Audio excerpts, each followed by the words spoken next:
Hey, everybody. Welcome to the Fantasy Fullback Dive, brought to you by the good people at the Roto Street Journal. Paving your way to fantasy glory, acting as your lead blocker to fantasy excellence, making all your football-related fantasies come true.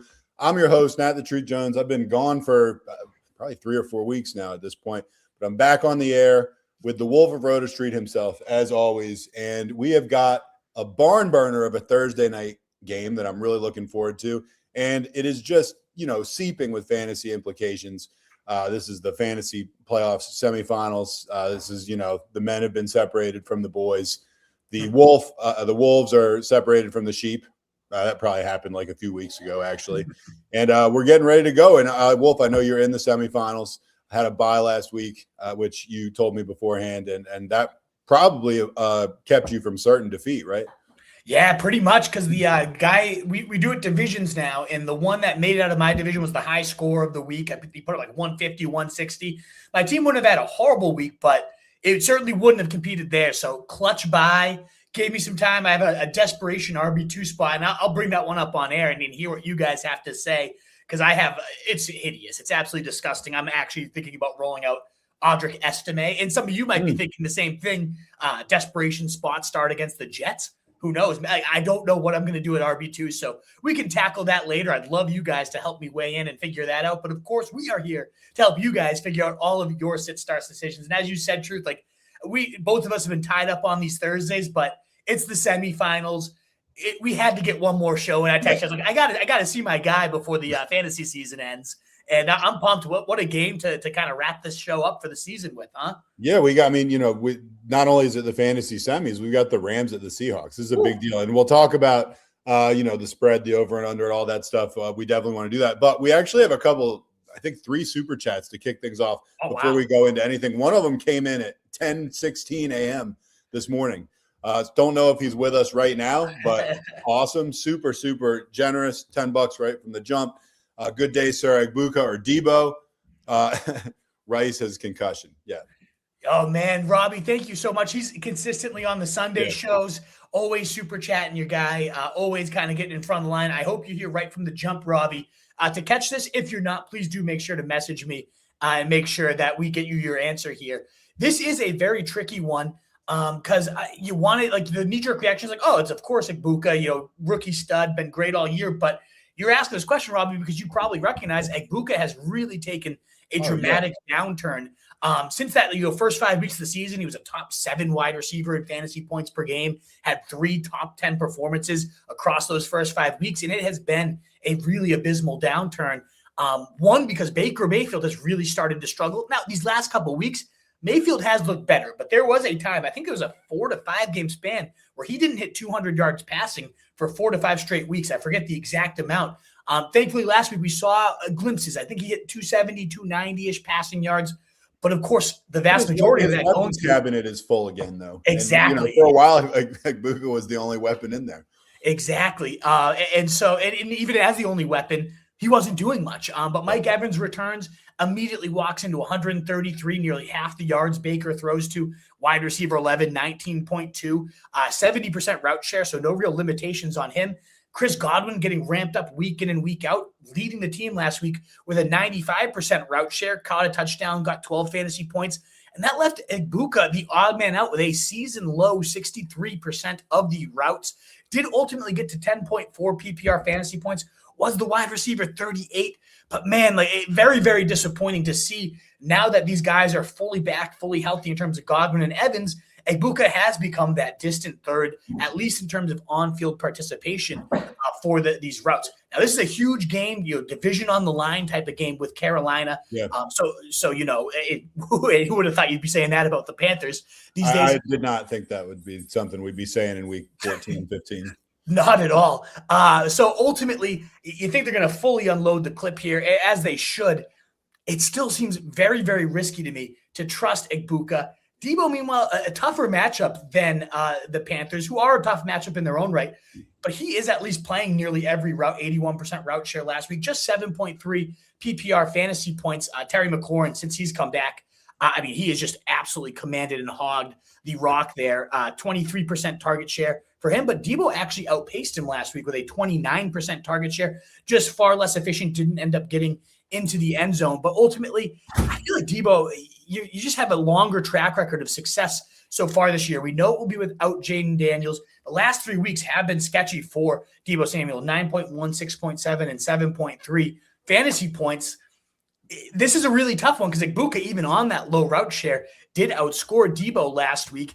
That game seems more fun, more exciting. I had to pick at the rankings because I don't love to just look at the rankings and just go off how I do it. You guys help me. Where do you have them? I had Debo Samuel 29, Igbukah 30. Like literally, the receivers, this very rarely happens. They're in the same tier. That's always so tough when someone asks that question, and you're basically saying this is a crapshoot. This is a toss up. I've weighed the information, and I really can't choose. But then you got to choose one, which is why that's why people are throwing you super chats. I'll just tell you personally. I mean, you're saying it more articulately than I would, but I would lean Debo very slightly. I feel like Mike Evans is going to be the center of the universe for Tampa Bay in a game like this. Yeah, I want to say that too, but I don't know why my gut is when it comes down to this type of call where the data slightly leans Debo, but the talent leans slightly Igbukah. He outperformed him even on lesser routes and targets. It is so. I could totally be right. You could totally be right. The Eagles are the 26th in terms of points allowed, so not a good matchup. The Panthers, they're 23rd, so they're also not a great matchup. I'm trying to see in terms of slot receivers, but Igbukah hasn't really been locked into either slot. I mean, I don't love either of these guys, right? No, it's tough. And you've got them as very, very fringe starters, maybe. Exactly. Oh man, gun to my head. I think, Robbie, I'm going to go Igbukah. I really want to get this right for you. It sucks to lose Rice. Hopefully he plays, and we don't even have to worry about this. I would still play Rice even with Gardner Minshew, assuming he can somehow clear this concussion protocol. I have Rice on my team. I'm scrambling right now. I wish I had Igbukah or Debo. I'm looking at the waiver wire, and it's going to be hideous. I'm going to have to pivot back to Quentin Johnston, which I don't want to do at all. He's been a disaster the last 2 months. Complete disaster. So that's the last thing I want to do. I'm looking at the Panthers, and I mean, they've, Adams had 19.8. Chris Olave had 17.5 the next week. Juwan Jennings had 12.6. So, it seems like a good spot, but to me, that's going to be Mike Evans. He's the number one. It seems like the number ones are the ones having these big days, and there hasn't been much left on the bone. That's who you're hitting. I mean, come on. It's the season. It's like the division's on the line. And Mike Evans has been there a million times. I don't know. I mean, there's a little talent there, but I just feel like he's going to be the guy. I agree. And I'm going to go Debo. It has been just such a bad downturn for Igbukah. And who knows if that 63% route share continues trending the wrong way. You at least know Debo's going to be out there for every snap. It gives you some excitement for some Saturday football as well. I'm going to go Debo and just lock that in. The only reason to pivot would be if there is some rumblings like Rice might clear. I think you would know by Saturday. I think you have to announce Saturday if they clear concussion protocol or not. But if there is a lingering hey, you might be able to have Rice tomorrow on Sunday, then sure, maybe it is because, again, they are one spot within each other. If it could get you to Rice, who I would have about 10 spots above either of these guys, then yeah, maybe it is worth just waiting it out for Igbukah because I do know Debo plays on Saturday. But ultimately, if we know Rice is out or it seems like it's clearly headed that way, I do have Debo just a spot higher than Igbukah. The data checks out with that as well. I'm going to go Debo as well, but that is a very tough call, Robbie. I agree. That's a super tough call. And fingers crossed. Well, I hope we're steering you right, man. But that's a tough one. Yeah. All right. Next one. Thanks again. Another super chat. And this one came in hours and hours ago also. This is not something. So anyway, Chris says, still my favorite. Pick 2, half PPR. Greatly appreciate that, Chris. Yep. Thank you, good sir. Nico, Saquon, Derrick Henry, Evans. Projections have me ahead by 22, but he's got Allen, JSN, and Lamar. So I want full power. You don't have much to, let me tell you something. At the beginning of the season, this would have just been an absolute murderer's row of choices. Having Saquon, Derrick Henry, Evans. I mean, Evans, I love this week, but obviously he's been a zero this year. Yeah, man. What do you think? Two of these guys have PPR. This is brutal. It must be a 2 QB league. Imagine entering the year with Allen and Lamar in a 2 quarterback league as your guys. You would have just been like, hand me the trophy. Yeah, Lamar really screwed that team. But apparently they're trending, and Lamar said he's feeling much better than he has. So maybe he does get that final. I agree with you here, Chris, that even if you're the heavy favorite here, that's some firepower right now. Yeah, you could get burned. JSN will find out tonight what he ends up doing. Unfortunately, the Rams have given up the most touchdowns in the last 4 weeks to number 1 wide receivers. I think it's 8 touchdowns across 4 weeks. So they were a very good stalwart. Like, you don't play anybody. You don't want to face this Rams defense. And lately, most touchdowns surrendered to wide receivers. So I do worry JSN's going to do some bad things to you, Chris. Hopefully it's not too, you know that coming in. Man, this is a very tough question, though. I feel like for me, Nico is my favorite option of the bunch. He has just been cooking 19, 14, and 22. I saw you said half PPR. He's really good, man. He is so good. And Stroud's looking significantly better these last few weeks. The Nick Caley offense for a while this year was like, this is the worst offense in the league. They can't do anything. But the line is starting to gel. Caley's system's coming alive.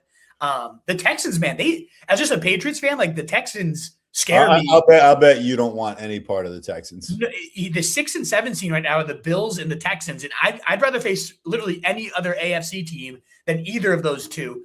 So yeah, the Texans terrify me. The Bills terrify me, but especially that defense for the Texans. No, that's what it is. Yes. Yeah. I mean, it's insane. I can see the Patriots getting. Yes, I sadly could too, by either of those two teams for sure. But ultimately, I think the only risk here with Nico is that they get up huge early. They're facing the Raiders. They're 14.5-point favorites, and I think they're going to beat that. I think they should crush them by more than 14.5. I don't think that you have to sell the Nico case. I mean, I don't. But I'm saying the only risk with Nico right now is like if they get up so huge early and he's not a part of that, they might just bleed out the clock and ultimately you have a weak Nico day. But I mean, that 58-yard bomb to kick off the week last week, catches another touchdown later, involved in the red zone, involved in the deep game. The Raiders are very generous to nearly every position, including receivers, 7th most points allowed to wide receivers in the league. I believe Sutton, was he the one facing him last? No, somebody, A.J. Brown, they held him decently. They've actually been okay against wide receivers in recent weeks, but I'm not too worried about that at all. I definitely go Nico here. Saquon does get the Commanders, and that is a very, very juicy spot. That's juicy as well.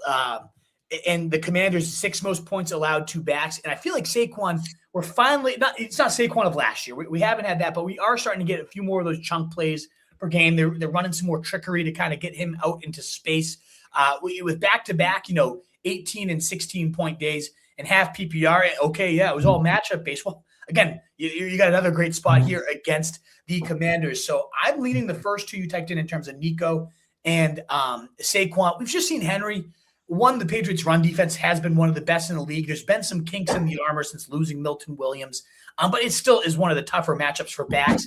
And they just get away from the run game, very, very quickly, at least with Henry. Racked up 100 yards rushing last week, and they seem like they just did not want to keep giving him the rock. I don't know what's going on there. He doesn't look like the Derrick Henry of old as well, just eyeball test. He really doesn't. Yeah, it's too bad. It's sad, man. We've been the biggest Derrick Henry fans since we started this. We have, and I mean, years. You knew it was coming eventually, but exactly. you kind of started convincing us like that it wasn't. No, so it's like I'm surprised, but I'm not surprised. Yeah. Evans is. I hate to sit Evans here, man. I really do. I mean, I just got done that we just talked for 10 minutes on the last super chat about how I think it's going to be the Mike Evans show. Yeah, and I kind of do, and I'm still not sure I would start him. I know. I mean, we were just talking about wide receiver ones have been very good against Carolina, even though they do have J.C. Horn, who's great. They've been able to get shaken free. Chris Olave, like we just said, Chris Olave, all those guys have had these big days.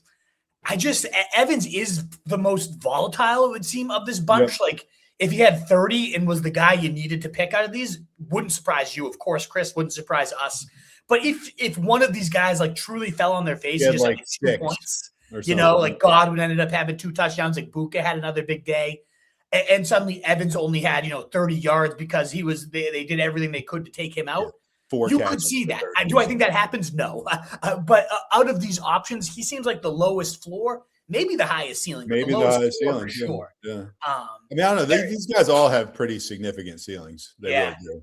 And as I talk about Evans too, it just making me kick myself. Truth, I dropped him like when he had the broken collarbone. I thought he'd kind of sneak through, and I could scoop him. I was going to ask you about that because I kept him in my IR slot all year just for as a locker room guy. I never did drop him. I should have.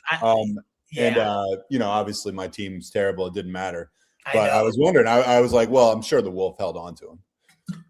Sadly, I did not. It was one of those situations. I had like a ton of buys in 1 week, and I needed to use the IR spot to like get one final like actual starter into my lineup that wasn't even good. I think it was like Darren Waller or some crap that I ended up taking. It was bad. It was really ugly. But I was like, okay, he'll sneak through for a week, and I can get him back.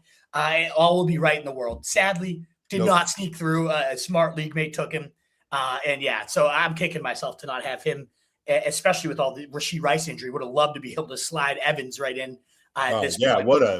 It'd be so great. Kick to the nads. But yeah, Chris, awesome options. I'm jealous that this is what you're weighing. What a team that you have. I can see why you're favored by 22. I would go Nico Saquon. I think that, in terms of combination of floor ceiling, those two both have extremely high ones, whereas you got a little bit more of a gap with Evans, could outscore all these guys by a mile. Henry just feels like the least inspiring. Of course, he'll be the one that scores like 2 touchdowns, but he doesn't look like Henry. It's a tough run defense. He's like the distant third for me, or fourth rather, I would say. I agree. So let's say JSN. You really thought we're talking about Saquon and Evans. So exactly. So if you get smacked around by JSN and suddenly you do need a little bit more upside, then yeah, maybe we do Evans over Saquon because there is a higher ceiling to Evans for sure.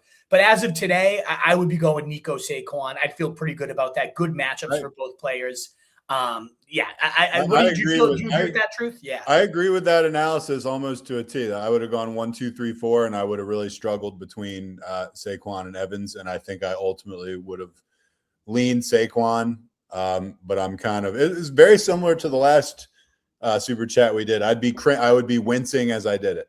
I would just be like, you know what, this could work out great, or I could just feel like I've lost the game due to bad coaching. Exactly. So anyway, which you hate. So anyway, we're very much aligned though. Chris, for whatever my opinion's worth, I endorse the Wolves ranking of these, and we'll be thinking about you. We hope you win. Best of luck, Chris. Hopefully JSN doesn't do too dirty of things to you tonight. We'll find out. He's going to do dirty things to you. JSN might be in the Nutcracker set. For sure, after this year. You wouldn't expect him to have that monster between the thighs, but my God. But he clearly does. He clearly does. You're going to have something dirty done to you, Chris. You just hope it's not like – you hope there's at least a courtesy spit or something. Right. You hope he's gentle, at least at first. Yes, at least he'll be a gentleman about it, you hope. All right, J1364, and we're getting you're getting – paid in pounds here, so that's I love it, Jay. Thank you so much, good sir. I need one running back, Aaron Jones, Carter, Corum. Thanks. Pick one. Absolutely, Jay. I would say I'll cross Corum off this list. I know he's going to be a guy we talk about on the show. We might as well cover it right now since it's part of the question because other people are going to be asking. I've already seen some questions about Corum in there, and I totally understand why. 3 straight weeks with a touchdown.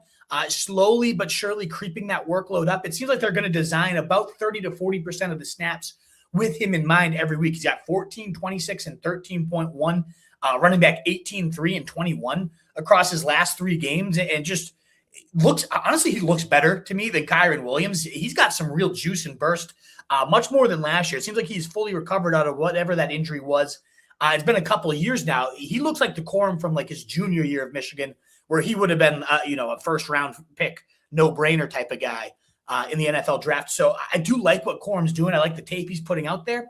But this is a brutal, brutal matchup. The Seahawks are an elite defense, especially at the run defense. They are even better.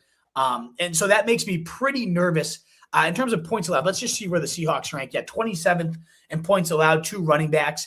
And with the game on the line, division on the line, I think this feels more like we stick to the guy we just know we can trust in Kyren. And whether that's right or wrong, the guy has fumbled. He's, I don't know that they should do that, but they clearly feel more comfortable with Kyren still at the end of the day. So could Corum keep the touchdown streak alive? He could, but you got 2 other options that intrigue me a bit more. Aaron Jones, you got the Giants on the other side, and that is just as juicy as can be. Second most points allowed to running backs. And just in terms of any rush DVOA metric, yards over expectation, just rushing yards allowed, touchdowns, bottom 2 in any rushing metric that you want to go after. Last week, once Chris Rodriguez was ruled out, I tweeted out and told a ton of people, JCM, Ja'Cory Krosky-Merritt, I know it's been an ugly season. I think he's a top 20 running back, and he came through big. He had a touchdown, 90 yards. I think you can count on that from Aaron Jones. I know it's been a bit more of a committee than we'd like. I want to see the exact splits, actually, for before I fully endorse Aaron Jones, but to me, it comes down to the matchup in that one, and the Giants are just a can't miss. So last week, 60% of the snaps, 65% of the routes, only 48% of the rush attempts for Aaron Jones, but still did lead this team in snaps, routes, and just right around half of the carries. And Jordan Mason, for what it's worth, only put up 2.9 fantasy points, just plodding his way, looking awful. I think we get a little bit more of a bump to Aaron Jones this week. And ultimately against the Giants, that just feels like an Aaron Jones legacy. Like, rips a huge long one, has that 40-yarder that we haven't seen in a long time. Michael Carter, very, very intriguing. I have those guys quite close. This is kind of the ultimate talent versus volume bet, because Carter last week, and I have an article on him on the site, Jay, if you want to read a little bit more in depth on him. Last week after that injury to Bam Knight, and I think it was the first play of the game, they turned the entire backfield over to Michael Carter. Ultimately played, I think it was 79 or 80% of the snaps. I'm pulling it up right now. Yeah, 79% of the snaps, 70% route share, 72% route share, 70% rush share. Racked up 13.4 PPR points, running back 19. And that's kind of the rub with him is you're probably going to get all this work. Jonathan Gannon praised him for his ability to be a featured back. Love all that. But ultimately, it was Amari DiMarcado's first game back from the injury. You could tell they really had a very limited amount of snaps they wanted to give him. I've always been, I like DiMarcado. I think he's far more explosive, brings a bit more to the table as a receiver as well. So I don't think we can just pencil Carter in for this 70 to 80% workload again. I still think he's nice and safe. What Bam Knight was kind of giving you for a handful of weeks, 14.5, 13.2, 16.8. He had a nice stretch run of 17, 15, and 13 running back rankings. I think you can probably pencil Carter in for that fringe top 20-ish performance. And it's probably a safer bet because he's not really, yes, DiMarcado will work in a little bit more, but it is going to be far more the Carter show. Jones more in that 50-50-ish split. But I just, again, that he gets Atlanta, middle of the road matchup, nothing scary or great about it. So I just look at Jones and I see the Giants and I can't get that out of my lineup. I think it's way too high upside. I did have Jones higher. I had Jones at 21, Michael Carter at 25, same tier, very close. But ultimately, I feel like the upside of Jones against a really abysmal Giants run defense, I just got to go with that. What about you, Truth? I agree completely. I would take Corum off right away, even though I can see an argument for him and I could see thinking it's a sexy pick. But ultimately, I would go with Jones for basically because he's playing the Giants. That would be yes. It really has been foolproof. I want to let's just look at the last handful of backs that have faced the Giants. Jahmyr Gibbs. I mean, you probably remember this one. 49. I do. It was the lone bright spot on my team for 2/3 of the year. Exactly. Although calling him a bright spot is an understatement. Oh, just a joyous. He's the reason I'm still alive. He's a super now, in real life and in fantasy. No, right. I absolutely love Jahmyr Gibbs. He's been incredible for me. But then you had Henderson and Ramondre. They nibbled each other's cheese, but they combined for 19 half PPR. JCM got there for 15, 31 to McCaffrey. 23 combined for the Bears running backs. It's just been, 31 to Barkley. Whoever's facing these guys, you go down the list, they are pathetic.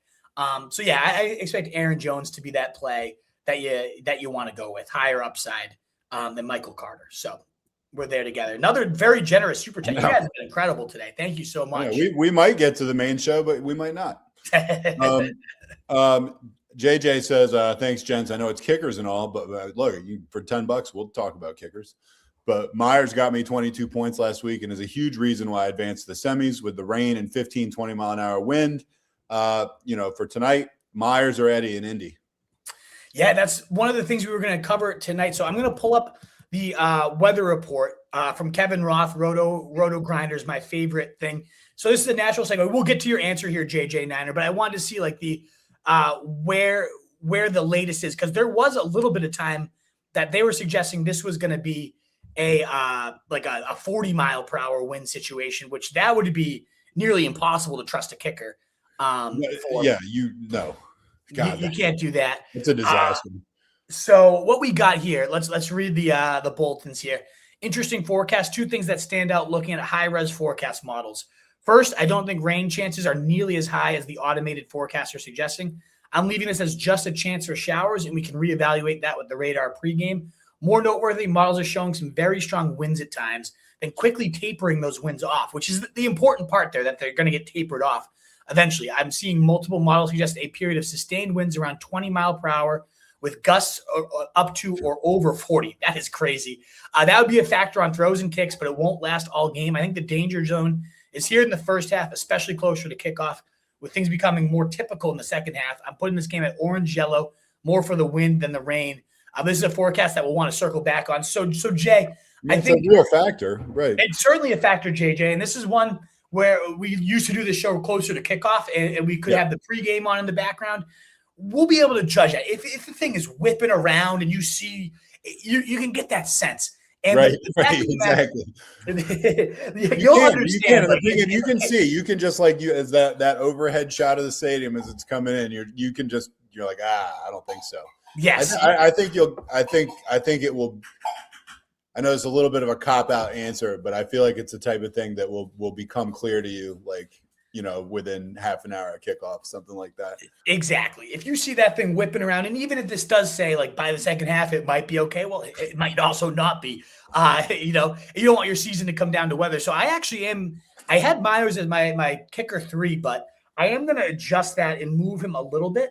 And the reason why this becomes a debate, because I'm still it's Jason Myers. Even with the wind, I feel okay. But you have Eddie Pinheiro as your other option, and he has been lights out when he is healthy and ready to go. You got a dome in Indy that you love to see. You got a defense that is missing some of their key pieces. But I think Indy has been, if I'm not wrong, a top 5 matchup for kickers, because they're one of those bend don't break defenses. Let me fully pull that up though. Even though I guess it's not going to matter.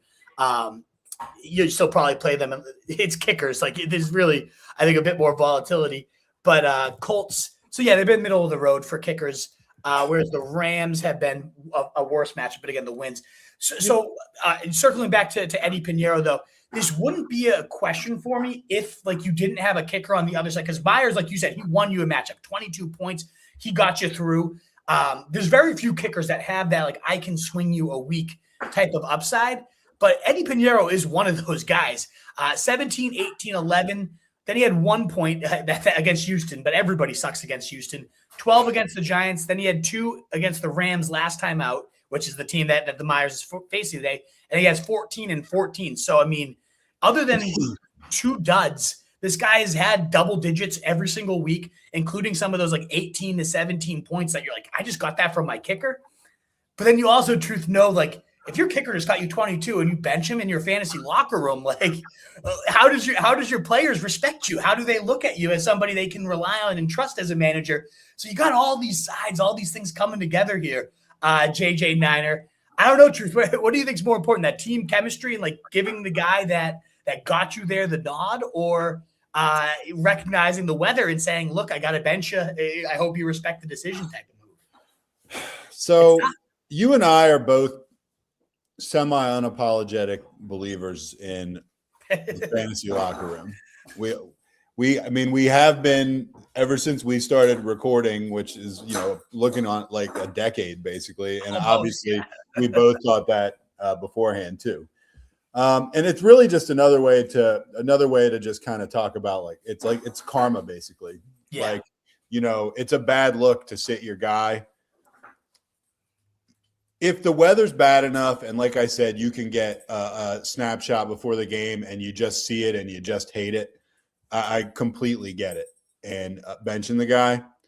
But man, that would be tough for me to sit it up. If the wind is bad enough, that will almost certainly limit real distance kicks, which at least I'm assuming you play 50-yarders or 5 points. Of course. Right. And that is a huge, huge value. And so like if it's bad to the point where you're like, they're not going for anything outside of like 35, 40 yards, then yeah, that's a reason right there to do it. And that's a huge part of Myers' game. You know what I mean? He had 2 50-yarders last week. Right. I mean, that's 10 points. That's a 50-yard field goal is more than a passing touchdown. That's a huge deal. So if that's limited for either guy, which obviously in Indy it would not be, then I would lean the other way. But if you see it and it doesn't look like it's going to be that bad, then it would be hard for me to sit the guy down. What do you think? I'm fully there with you. Judge this one, JJ Niner. Make sure you can get yourself to a TV or YouTube TV on your phone, whatever it is. Like, make sure you can find a clip of that, and I'll be watching now too. Maybe you can get me on Twitter or something so we could look at it together. Yeah. Because I do want to see what that looks like. And ultimately, if it is bad enough where you want to move to Eddie Pinheiro, like he does have that wing. Do it, and it's a really good second. It's really good, like 1B option. Exactly. Like it's a great one. And you had the other part of that too is he's on Monday night. So it's like you have that lingering hope. Like if you needed 15 points, you still are alive even with a kicker on Monday night. You drag the hope out a little bit longer, which is not why we should make our decisions, but we're humans, and but sometimes we just want to feel something. We want to feel something here, right? So ultimately, I think it's a wise move to probably bench him again if that wind looks bad. Now, if it looks bad, if you turn on the pregame and they're all like, yeah, it was windy earlier today, but it is calmed down for game time, or it just doesn't look that bad. You see Myers, he's booting them through. Then you stick with the guy that got you there. The only last thought I'll give to this one is. Even if you do end up going to Eddie because it looks bad, you got to do it. I say you just bench Myers. You don't cut him. You tell, and I know it's hard to carry two kickers in the semis, but you got to keep some locker room respect. And you tell Myers, look, this is not your fault. It's just the conditions. I want to give you another chance to get out there. You also you also don't want somebody else picking him up. Exactly. You don't want to deal with that guy. Definitely don't drop him. Oh yeah, if he has a revenge game against you. Oh God, that would be the worst thing. That's exactly. He really could come back to bite you in the ass with Carolina next week too. So you got to hang on to Myers either way, and make sure he just kind of respects and understands that you're doing this so you're giving him a chance to win it for you next week type of situation. But judge by the pregame. Try to hit me up. I don't know if I'll be free or not. I have some family things to do. But I'll be looking for you, JJ Niner. Just make sure you watch that pregame, see how it looks for the guy. But thank you so much. Very generous $10 super chat about a kicker question. But I hope that gives you some clarity. And ultimately, if gun to my head, I had to decide right now, I'd probably play Pinheiro just because I don't want to risk that. But if it doesn't look bad, you stick to the guy that got you there. Also, just moving forward, we got another one here. We actually got two more in the chamber. Jay, who we talked about his the super chat before the one we just did, thanked you for the in-depth answer. So absolutely, we got it, man. All right, another $5. We appreciate it. JSC 1, 2, 3, 4, 5. Start 2 flex players: Amarian Hampton, Pollard, Jacoby Myers, and Mananga. I can never pronounce it. Go ahead. So I think my favorite option here is Omarion Hampton. Granted, they still don't trust him in pass protection, nor should they. He's been graded out by PFF as one of the worst pass protectors, and that has led to it hurts. Kamani Vidal ultimately playing more snaps, seeing almost all the long down and distance and 2-minute drill work has been going to Kamani Vidal. But still, Hampton has started to regain the lead in carries, getting his legs more and more under him as the weeks go by. 54% carry share last week compared to a 43% rather for Kamani Vidal. So that's trending the right way for him. First game back, he had 14.7, did get stuffed a little bit last week, but a very, very tough Chiefs run defense. And now he gets the Cowboys, the 7th most points to backs. Yes, they've been significantly better since acquiring Quentin Williams, but he's in concussion protocol right now. So to me, especially if Williams is out, it's a no-brainer. You got to play Hampton, high-scoring environment, the more favored back at the goal line. Humongous touchdown upside for Omarion Hampton. He's definitely my favorite option of this bunch, unless DeAndre Swift is ruled out. To me, you're playing Hampton either way. That just becomes who's the best of these other three. If Swift, who joined the injury report today, groin injury, practiced in limited fashion, but let's say the Bears, we're saving him for the playoffs, whatever it might be. If he sits on Saturday, you're going Monangai. We've only seen one game with Monangai as the lead back. And man, was it a beautiful game. And yes, it was against the Bengals. Every team destroys the Bengals on the ground. But every time this guy has gotten work, whether it's in the complimentary role or as the lead back, like I love Monangai. I know it's not pretty, it's nothing flashy, but he just gets what's blocked. It ultimately just like he said, 22 points that game I was referring to against the Bengals, churning and churning, constantly falling forward and bulldozing people over. He's still their goal line back. But if Swift's in there, it's tough to trust him because back-to-back week, 6.7, 3.3 points, not the best matchup against Green Bay. So he'd be the fourth option if Swift is in. If Swift's in, right. Yeah, probably the best option if Swift is out. So I'm playing Hampton, and I don't want to trust the Titans. I don't want to trust Tony Pollard. I know he just had that huge game not too long ago, but they are just so bad. And I feel like they are terrible because my instinct is Hampton and Pollard if Swift isn't in. But then I'm literally making myself walk it back in my head and just being like, that's the worst team in the NFL. I know. And I just don't trust him at all. He does have 28.1, 18.2 the last 2 weeks. So yeah, I mean it's tough to sit that also. I mean, we're talking about that's real production. That's these guys could go off and not get that, Yes. The other thing is they are facing the Chiefs, who we just talked about with Hampton. The one of the hardest. Quit, man. They've quit. It's over. They might have quit too. So maybe it isn't such a bad thing. But yeah, 28, 17 points for Pollard, back-to-back 100-yard days. He seems to be cooking better than he has. I cut the guy, and now I'm desperate for a running back too. So this hurts. I cut him back. Cut Mike Evans. I've had a tough year with some roster. You're gonna have to answer a lot of questions to the faithful. Yes. This season. Yeah. They're whispering about you by the water cooler. Yeah, those were a couple sketchy cuts there for sure. But then you got Myers, who most weeks would have been a slam dunk as well. He's been really, really solid, playing that kind of Chris Godwin-inspired role for Liam Cohen. But it is the Broncos on the other side of things, and among the hardest, if not the hardest matchup for wide receivers as well. They rank, let me just see, I think it's the hardest. It's 27th in points allowed, so one of the toughest matchups for wide receivers. They haven't given up double-digit points only once since week 9. They've given up double-digit points. It was to Terry McLaurin. He caught that long ball touchdown. And other than that, there's not been more than 7, 8. Those are like the high. So, yeah, I think I am going to go Hampton and Pollard because of the recent success for Pollard. Because of like what you say, Truth, maybe the Chiefs have kind of just quit on the season. It's Minshew. They have no playoff hopes. It wouldn't surprise me if that locker room just kind of combusted, even if they'd been a good run defense. But if Swift is ruled out, then you have to go Monangai for sure. So I would go Marion Hampton, Pollard, unless we got no Swift, in which case you pivot to Monangai there. Yeah, I like the analysis. By the way, we're up over 1,000, and it's great to see all you guys. 7 minutes in, over 1,000 already. We haven't even 7 minutes in, and we've only been taking super chats. That's all we've been doing. Because you guys are so kind and generous. Yeah, so super generous, guys. So much. We'll probably I do got to stop right around 6:15, 6:30 even. I could maybe push it to.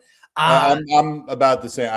I'm in exactly the same time frame. Okay, 6:30 would be my absolute max, and that'd be pushing it a little bit. Alrighty, sounds good, guys. But yeah, let's keep rolling. The numbers are going up high. Come on, guys.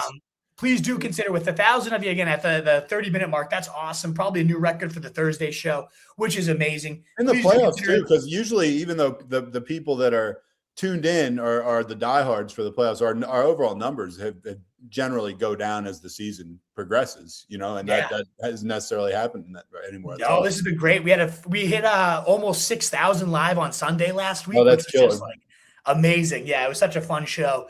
We set a record for super chats. It was unbelievable. But yeah, thank you guys so much for being here. The reason we get out to more people is when you hit the heart button on Twitter. If you enjoy what you're hearing, please do consider hitting that. This is the last super chat we've got. We got one more. Not so fast. So very kind and very generous of you guys. Thank you so much. After these, we'll hit a couple quick 3 stories. We're not going to do news. We'll be fast.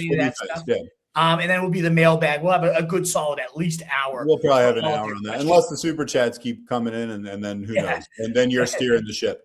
Exactly. All right. So Phil wants to know. He says, "I have the 2 best kickers, Myers or Dicker." We just talked a bunch about Myers, so hopefully we can consolidate that a little more. He wants to know Myers or Dicker, and then he wants to know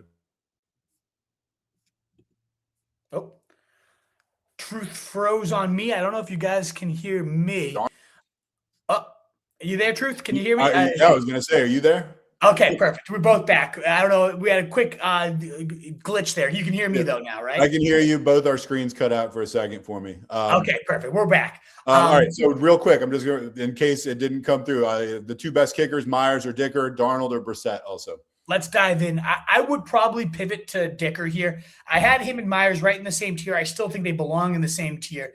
You got a Dallas matchup for Cameron Dicker. I think that's the way you got to play this one.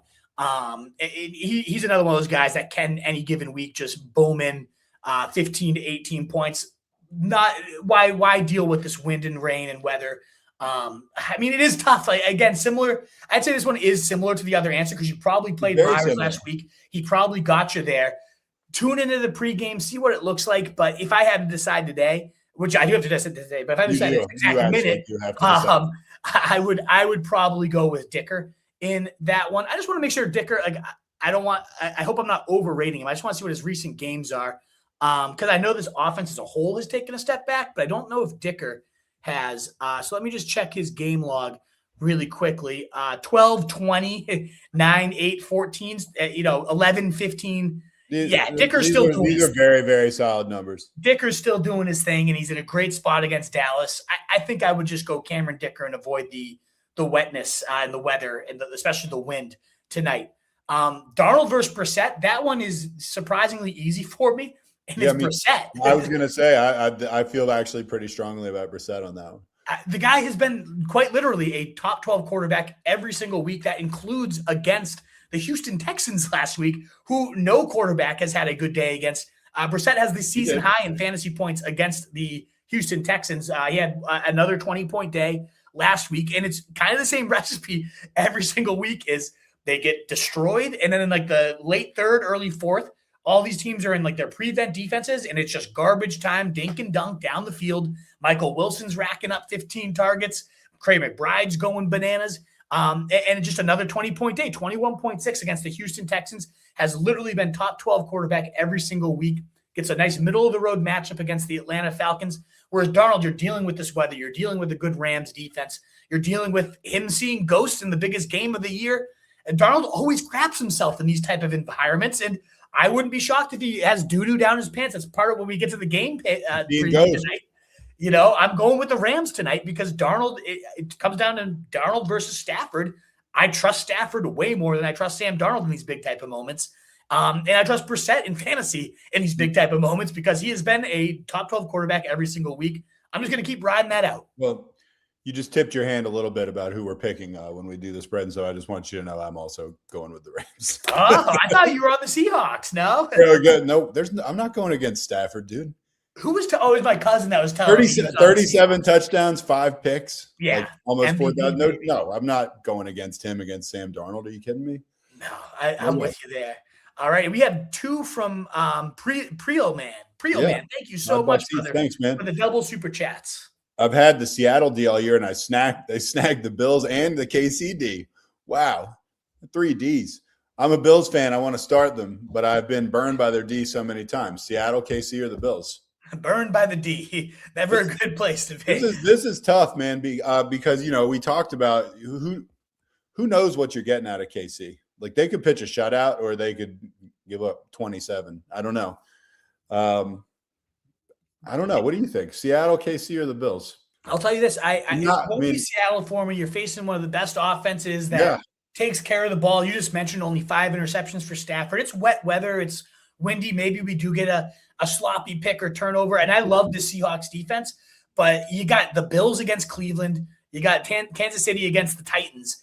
Those are my defense 2 and 3 for the week. Yep. And I do have the Bills at number 2. Cleveland is just so bad. You're not scared of Shedeur Sanders? No, he does not have me trembling in my boots by any means. Tons of sack. Their line is just so decimated. The Bills are just they're trending in exactly the right direction too. I think the Browns are going to get absolutely killed. I think so too. So the last 3 weeks since Shedeur became the quarterback, 11, 7, and 18 fantasy points for the 49ers, Titans, and Bears defenses. I'm going with the Bills there. I just like you're a Bills fan, so one, you get to root for that, which is fun. Yeah, go for And the Bills. there's nothing about this Cleveland team. Yeah, Quentin Judkins is a solid back, and they do struggle against the run. Whatever, So, dude. Don't. but I mean, yeah, you think like Allen gets up big early, and suddenly Shador's dropping back 50 times. Like, tee me up for sacks, interceptions, all that good stuff. So I am going to go with the Bills just because, again, truthfully, I thought it was a good point that what if this Chiefs team has just completely quit? The Titans as well, they've been showing a lot more fight. And I'm not sitting here saying I think the Titans will beat the Chiefs. No, I don't either. But I mean, there have been several of the last few Chiefs games that I didn't think the Chiefs were going to lose, just because I've been watching football for the last 10 years or whatever. I expect the Chiefs to win. I feel like the Bills are a sure thing. I'll put it. Yeah, that way. and you look at the Titans' last games too. Like Seahawks only put up 4 defensive points against them. The Jags had 14, but then the Browns. I remember everybody in Week 14 entering the playoffs. Browns, you got to hammer this defense. I was part of that. 2 points. 49ers last week, 0 points in terms of fantasy points. This Titans team has put up 24, 31, just 3 against the Jags, but then 24 points. So 24 or more points in 3 of their last 4. And I'm saying this, and I have the Chiefs defense in my main league, and I'm getting nervous about playing them. I kind of wish I had picked up the Saints. Maybe I made a mistake there, missing out on the Saints against Brady Cook, who I'm now facing. Oh God, I'm going to spiral out of the middle of this show. You're going to crash out. All right. I'm going Bills there because the Titans just have not been nearly the juicy matchup they once were. And the Cleveland Browns have gotten even juicier somehow these last few weeks. I'm going to go with the Bills there. Plus, you have the rooting interest, Perlman. So Agreed. yeah. Then comes back with another super chat like a few minutes later. I have Purdy, Kittle, CMC. Can I snag Eddie or should I stick with Boswell, who has cooled off? Yeah, fantasy locker room. A bunch of kicker questions. I know. Everything matters in fantasy. You do get Boswell in the dome against Detroit, a bad defense. That does feel like one of those Boswell just went bananas type of nights. But man, he has been really, really sketchy these last few weeks. Single digits for 5 of his last 6 games. Hasn't topped 10 points since week 8, where he had a 20-point day against Green Bay, and what a weapon that is. But it's been a while since we've seen that from the Boz. I do think it's tricky because if you have Purdy, Kittle, CMC, you don't really want Eddie Pinheiro to have a huge day because you don't.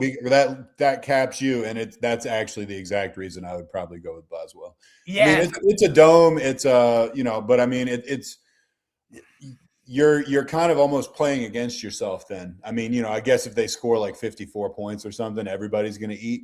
But other than that, it's like you get down here in the 35-yard line and, you find yourself like almost hoping they kick a field goal instead of CMC running one in. I don't know. I would probably go with Boswell, diversify your portfolio just a little bit. And I mean, it's the Lions and it's a dome. He could screw you, but I like it actually. I'd go with Boswell.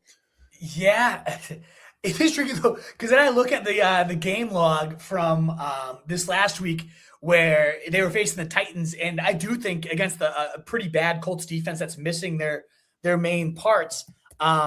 Against the Titans, Pinheiro had 14, and then we still were able to. I'm just pulling the scores up here in terms of player stats. Yeah, how the other guys do? Because I'm not looking at numbers. I'm just going with what I consider to be common sense. But what they do, which is typically the case too. Truth, it is right. Like you do cap your upside, but they put up 37 total team points. Pinheiro had 14. Purdy still had 26. McCaffrey got his usual 16 to 20. Kittle had 18. All right, so never mind. Forget it. I mean, you were able to debunk my theory within like 10 seconds. So yeah, I mean, I said if they scored a bunch of points, they could all eat. I guess they did, and I guess they all did. Right. So it's doable. It's a real scenario. And Boswell's not putting up the numbers. Yeah, maybe you do it. The only thing I would say too, I do think I would go Pinheiro, even though it does cap your upside a little bit, because that is typically true. Last week it was debunked. They put up 37 points. We can't just bank on them putting up 37 points again. No, but it did happen. I mean, it was against the Titans, but the Colts are bad, but not quite Titans level bad. And they will run, like we saw it with the Phillip Rivers game. They're just going to run and bleed clock. So I don't think you're going to get enough possessions for them to like truly erupt and have all these guys be good like they were last week. But I mean, you could. And then ultimately, for what I will say here, Perlman, is I'm going to go Pinheiro in most situations. If it's an even matchup, if you're a favorite especially, but if you were like a 22-point underdog, a heavy underdog in that situation, then maybe it would make sense to say, like, I only want touchdowns from my guys in that game. I want Boswell to have one of his 20-point burger type days. And ultimately, you spread your bet if you're a big underdog. But otherwise, if it's near even, you're a favorite especially, I'd probably just ride this 49ers wave and just crush it on Monday Night Football is how I would play that. With you. All righty. So, tough stuff, though. Because the risk with Boswell, too, is if the rate, let's say the Lions get up huge, we could see them abandon the kicking game as well, too. So you could. No, you're right. These have been some tough questions. There have been one or two. Most of the questions are like multi-part questions. One of the only ones I've just felt like 100% sure on was Brissett against Darnold. Other than that, they've all made me just kind of like, man, I don't know. And I've second-guessed myself, everyone. Yeah. Anyway, we'll keep it moving. Thanks for yet another super chat, JJ Niner. Yeah, thanks a lot. Back $10 super chats. Very kind, very generous of you, JJ Niner. Thank you so much. Yeah, we got back for one more to get Eddie and to keep Myers, which is what we recommended. You don't want him coming back to you like a boomerang, even if you don't start him. I'll have to drop either JJ Mack, Marks, or Egbuka. 2 QBs with Herbert and Brissett going this week. I also have Jennings at wide receiver 3. So is Eddie the right play? Man, so the plot thickens here with the ultimate kicker the plot dilemma. It's so thick. Do we preserve the locker room vibes? I think you can. I know. How crazy are we? Like how crazy are we that the locker room itself is going to be a factor here? I mean, it has to be a factor. We live our lives by that. Yeah. Okay. So I have to look up some Week 17 matchups real quick because I know that the Vikings have a very good schedule the rest of the year. I forget exactly weeks. I think they might be facing the Lions, which is a great spot for J.J. McCarthy, although he could get sacked all day. I'm just trying to see who Marks has because he's banged up. So they face each other. It's the Marks. It's Texans versus the Chargers. Right. And that does – because Herbert isn't looking good right now. And now he does get the toughest possible matchup next week with a broken hand. I don't want to have Herbert in my lineup. So I was going to say, yeah, you can just cut J.J. McCarthy, not worry about it. You're going to play Brissett, who's facing the Bengals. You're definitely playing Brissett. You're not cutting him. There's no doubt about it. But you kind of want to keep McCarthy there. I would say this, Egbuka, how are you ever going to play Egbuka? I get you could cut him. You face Miami next week, which is a bottom 6 matchup for wide receivers. I think you could get away with cutting Egbuka. Locker room wise, or just like the locker room would let it slide. I think the locker room would let that slide. I think they get more upset with you for cutting Myers, who got you there, versus a guy that didn't. But realistically, let's be real here. Like, are you keeping 2 kickers and dropping like a very talented guy? now we're like asking him to actually do something that just is counterintuitive to anything that anybody knows a lot about fantasy would do. Yeah, because I do want to play McCarthy. That's what I'm saying. That's why I prefaced it with like, how crazy are we?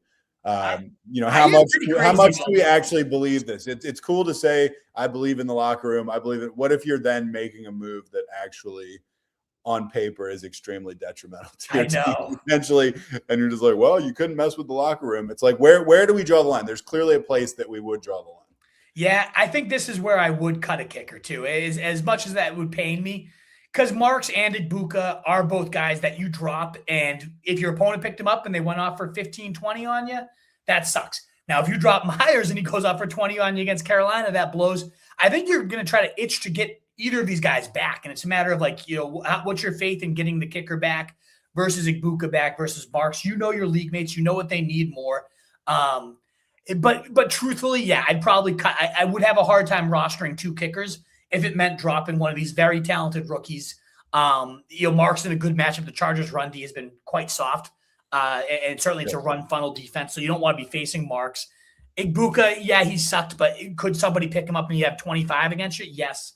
And J.J. McCarthy, I would have said is the easy drop, but when you have Herbert facing Houston, next week, you're not going to want to start him. No, you're going to rather have McCarthy in a shootout against the Detroit Lions, as long as he keeps rolling the way he has these last few weeks.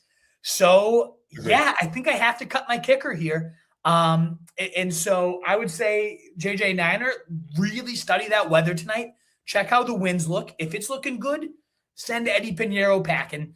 And keep Myers, ride the guy that got you there. And if not, you say, Myers, I hope I get you again. I understand. If not, you did me well, and you go for Pinheiro if those winds look horrible. But yeah, I think you gotta drop a kicker at this point. I'm not letting Jennings as a wide receiver 3 impact my kicker ranking. Jennings can still catch 10 balls and Pinheiro can still boot through 250 yards. You're going, and you need to understand going into this decision, like you're going to be facing there's a high potential you're going to be facing a hostile press conference where you're being asked to explain yourself. Like it's going to, just you brace yourself for that. Don't think that this is just going to slide by and you're not going to have to answer for it. You are. So just make sure you feel good about whatever you do. We're pulling for you. We hope this helped. Yeah. What would you do, Truth? You cut the kicker? I don't think I could bring myself to cut the guy. Oh God, I'm doing it. I'm doing the exact thing I just said was crazy. Yeah. You're not ready to face Yes, I would cut. Yes, I would cut the kicker. Yes. You have to. Ultimately, the fantasy gods are like the most volatile position is kicker. But not when you have Myers. I know we could talk in circles. If I do, we could talk about this. If I did do something like that, if I were in this exact position, I would probably do it. But I wouldn't tell you I did it. Yeah, because I wouldn't want you to be able to throw it in my face later. Yeah, because I would be thinking the exact same thing you were thinking, and so I would just do it, and I would kind of try to like Homer Simpson style, disappear back into the bushes. Hope nobody would see me. Yeah, I would not talk about it probably to anybody. But we've now talked about this in front of 1,200 people for 20 minutes. Yes. So we will move on. I think we both agree, JJ Niner, with, we assume there might have been a handcuff or something that you could just get rid of. It sounds like you have a very stacked bench. You don't want to hand off any of these, including the kicker, to your opponent for next week, assuming you make it through. Yeah, but at the end of the day, it's got to be a kicker, it would seem, because you want to play Herbert.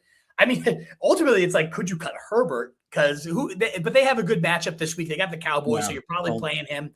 No, you're cutting the kicker, JJ Niner.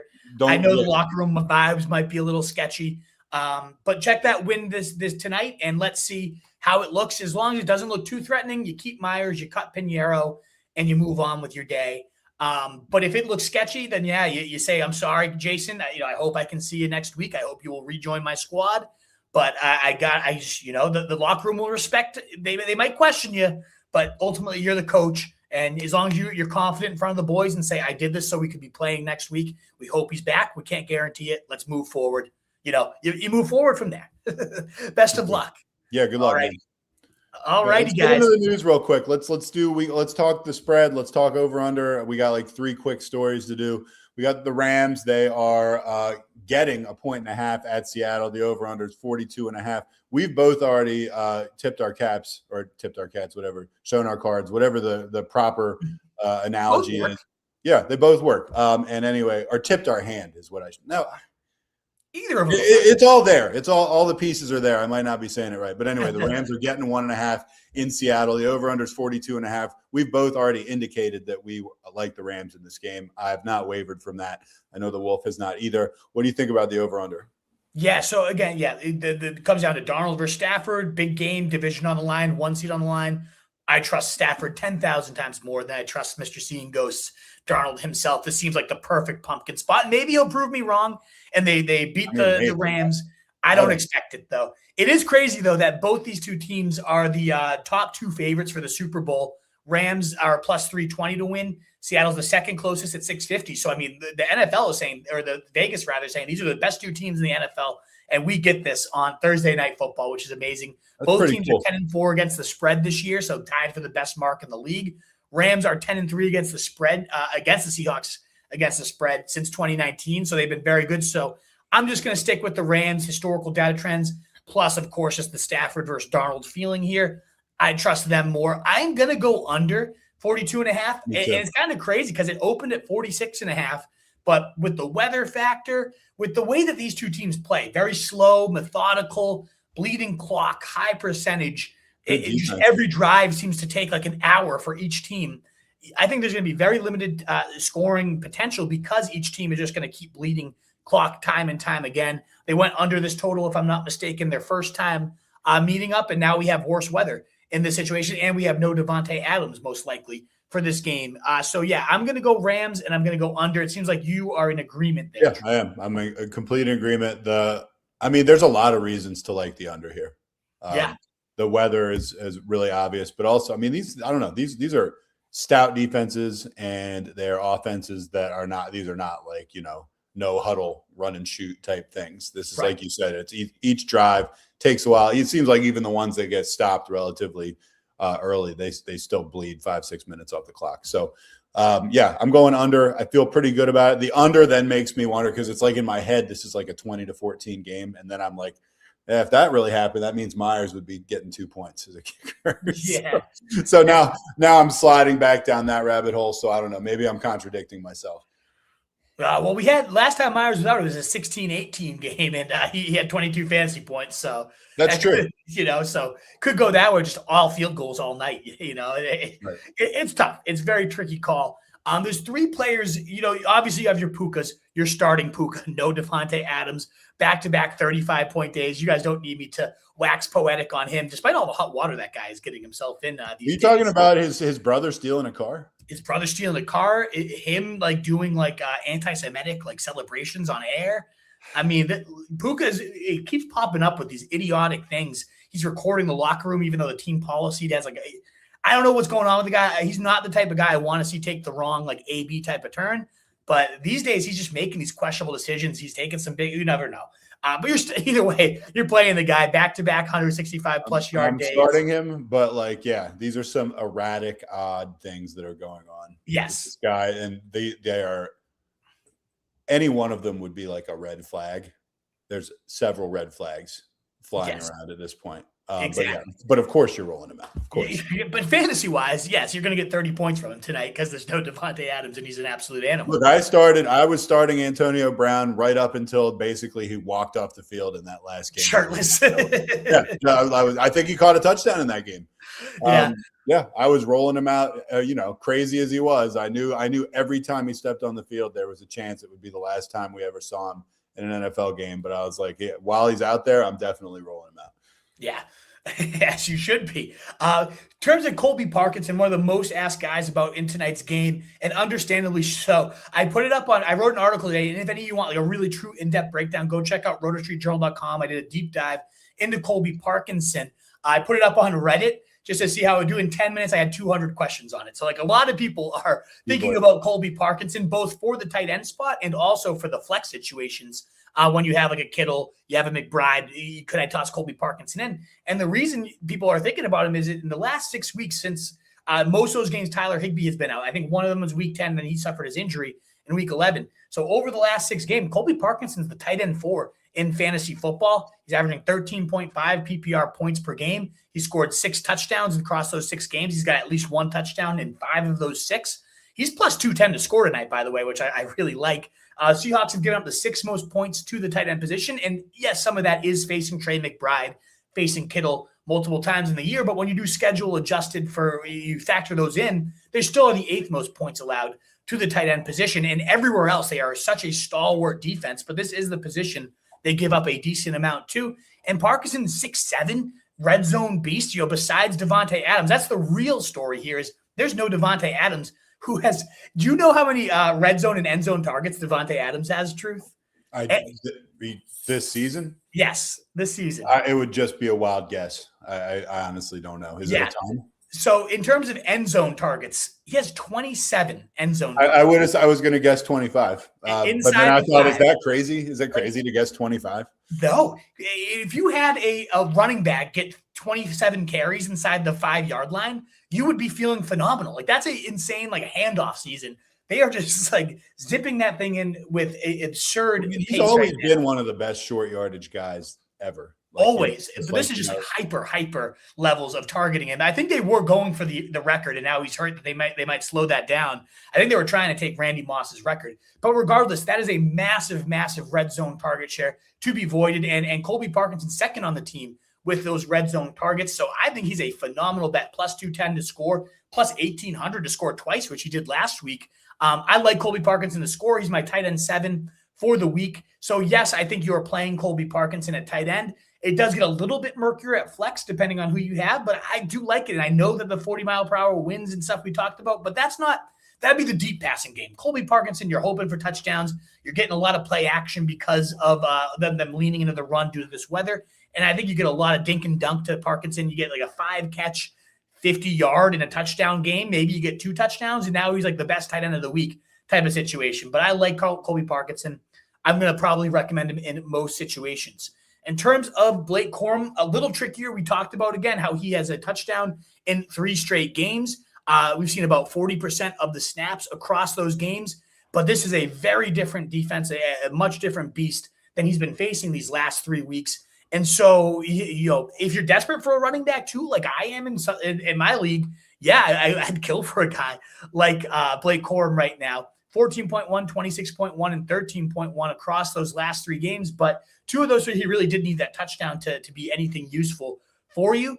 And I just, against the Seahawks stalwart defense, I'm not convinced we get it. So I have him at running back 30 right now, right aligned with the ECR. Could he be in your lineup? Maybe. But I'd prefer to sit Blake Corum tonight rather than play him. Let me know, again, if you have a question on him, but I don't want to play him if I don't have to. And then the last one being Ken Walker. I've gotten a handful of questions on. We got a Rams defense giving up the 3rd fewest points to the running back position, and we've got a Seahawks run game that is just the grossest committee in the league right now. Ken Walker, 2.9 and 3.8 fantasy points across his last 2 games, 43% of the snaps last week, just trending wrong in every single direction. So, no, I would not be starting. I'd rather have Blake Corum in my lineup than I would Ken Walker. In fact, I'd rather have like Audric Estime than Ken Walker in my lineup. You do, don't you? Don't you actually have him in your lineup? Or Yes, sadly, I do. But I'm bumping. I actually just checked my rankings, and I don't have Ken Walker below those guys, and I'm making sure to bump him there because there's no world where I'm trusting Ken Walker tonight against the Rams. Of course, this is when he'll score and rip like off that 60-yard touchdown that we've been waiting for all year. But it just hasn't been there. It's been way too much of a committee. He hasn't had those explosive gains. I thought this was going to be a beautiful fit in that Kubiak scheme, and it just hasn't been. So not playing Walker. On the fence with Corum, really don't want to play him, but if I have to, I could. But I do like Colby Parkinson is where I stand on the 3 kind of cover boys of tonight. Do you feel any of those are off base? No, I actually don't. And we just got another super chat. Let's pull it up. You guys are so kind and generous. That's all the stories we have. So we'll hit the super chat. We will start hitting the mailbag for real pretty soon. Yeah, about 40 minutes. We got 40-ish minutes for the regular. I got 35, 40 minutes to go. Yeah, let's rip. All right. So PPR pick 2, Kyron, Judkins, Travion, and Chase Brown. You need 2 of them. Oh, DJ, good question here, sir. I can't bench Travion right now. Coming off a 30-point day, looking so explosive, continuing to take that backfield over. Travion, I have the highest of these 3, and then it does get tricky. I think I trust Kyron the most. He had 16 points against the Seahawks their last time out. Judkins, I'm intrigued by the Buffalo matchup.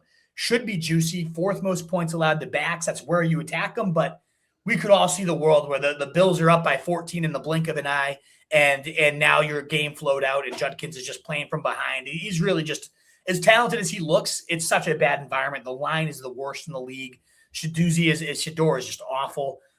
Chase Brown is intriguing, though. Against Miami, I might actually pivot from Kyron to Chase Brown. I like Kyron, but we did talk about how Blake Corum has been in there about 40% of the time, and Kyron is still getting there because he's such a great touchdown scorer. But it is, no guarantee. Whereas Chase Brown, Miami's a great matchup. That's been a bad run D all year. He got a solid target share over these last few weeks as well. I'd say Trevion's my favorite. Chase versus Kyron's very, very tricky for me. I have Chase at 13 and Kyron at 15. So it's such a good Seahawks run D that if Kyron doesn't get in the end zone, I think you're really scrambling. But then Chase Brown gave up 14 carries to freaking Samaje Perine last week. So it's like, how good is he? I go Travion and Kyron. I do see the dilemma with Chase Brown. I mean, look, both of these guys could blow up, and both of them could. I feel like they both have kind of high floors and low ceilings at the same time. going into this week. I would probably lean Kyron, though. I'm definitely going to start Travion. Yeah, Travion's my favorite. This is full PPR, which does, I think, change things a little bit, only because I pulled up Chase Brown in full PPR versus half, and it is a big difference because of how much of a target share he's been commanding. So since week 7, 12, 26, 19, 19, 15, 18, 19, 16. I mean, that's a pretty good track record.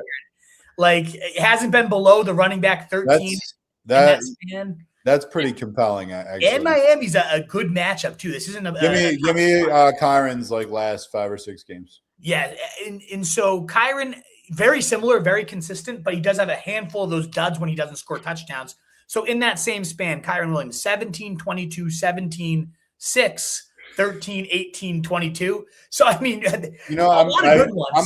I'm sticking with what I said. I said I was leaning Kyron. Those are close enough numbers, both very good. Yes. I would lean Kyron, and I would go Travion. Hey, fair enough. I think, and overall those games, there's only one game he didn't have a touchdown, and that was the 6-point dud. Otherwise, he's been just other than that, those are very consistent, very, very strong numbers for a running back. I mean, does that make you consider maybe benching either of them, benching Travion for either of them?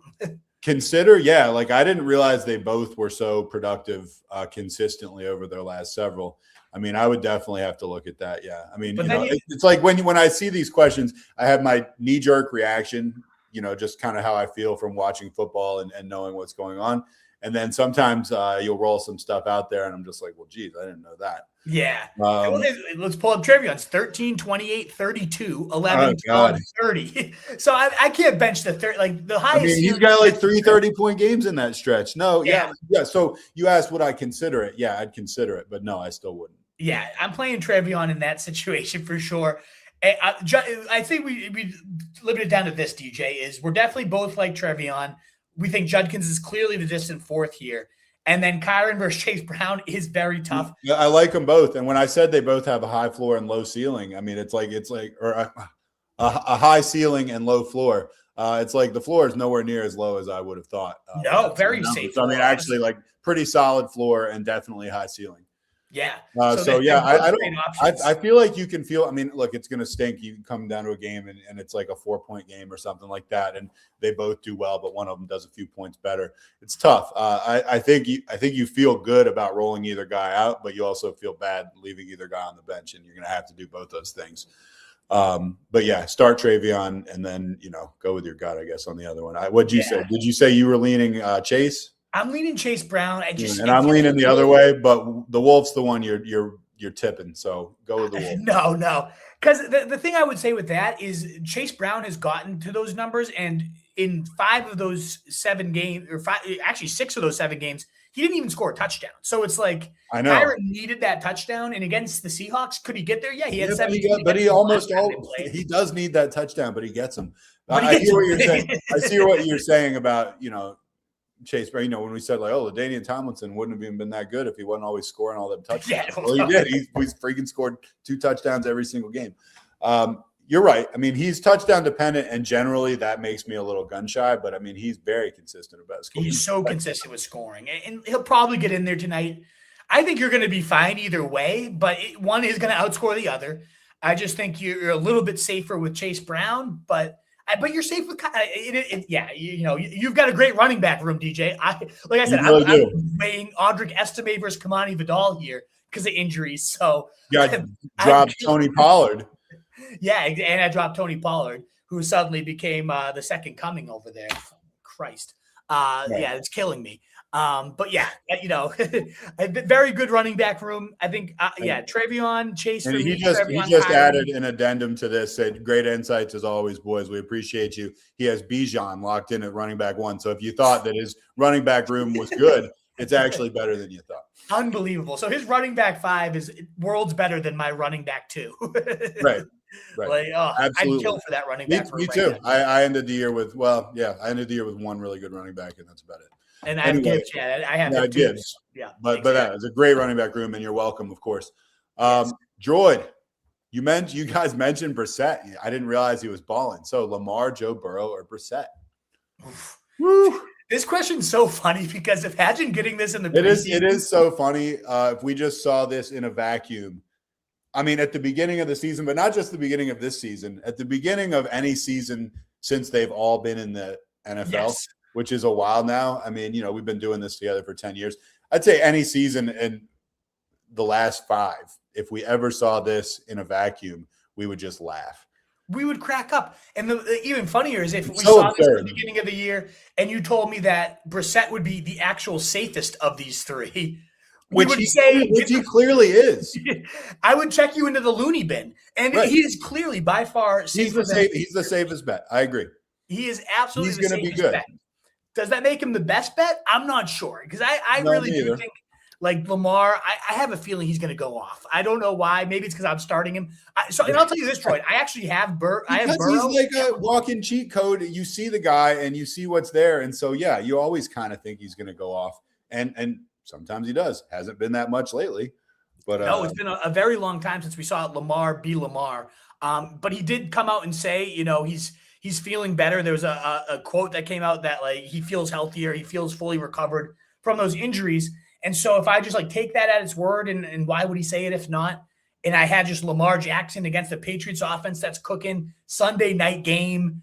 That just feels. We just saw Josh Allen put up 25, Drake May put up 22. Those guys were going back and forth throughout the game, and I kind of think we get something like that for those two on Sunday Night Football. Whereas Joe Burrow coming out there and saying like, I don't know if I like football anymore. I might retire, looking like he absolutely quit on his team. Yeah, that's crazy, man. Like, yeah, like nuts.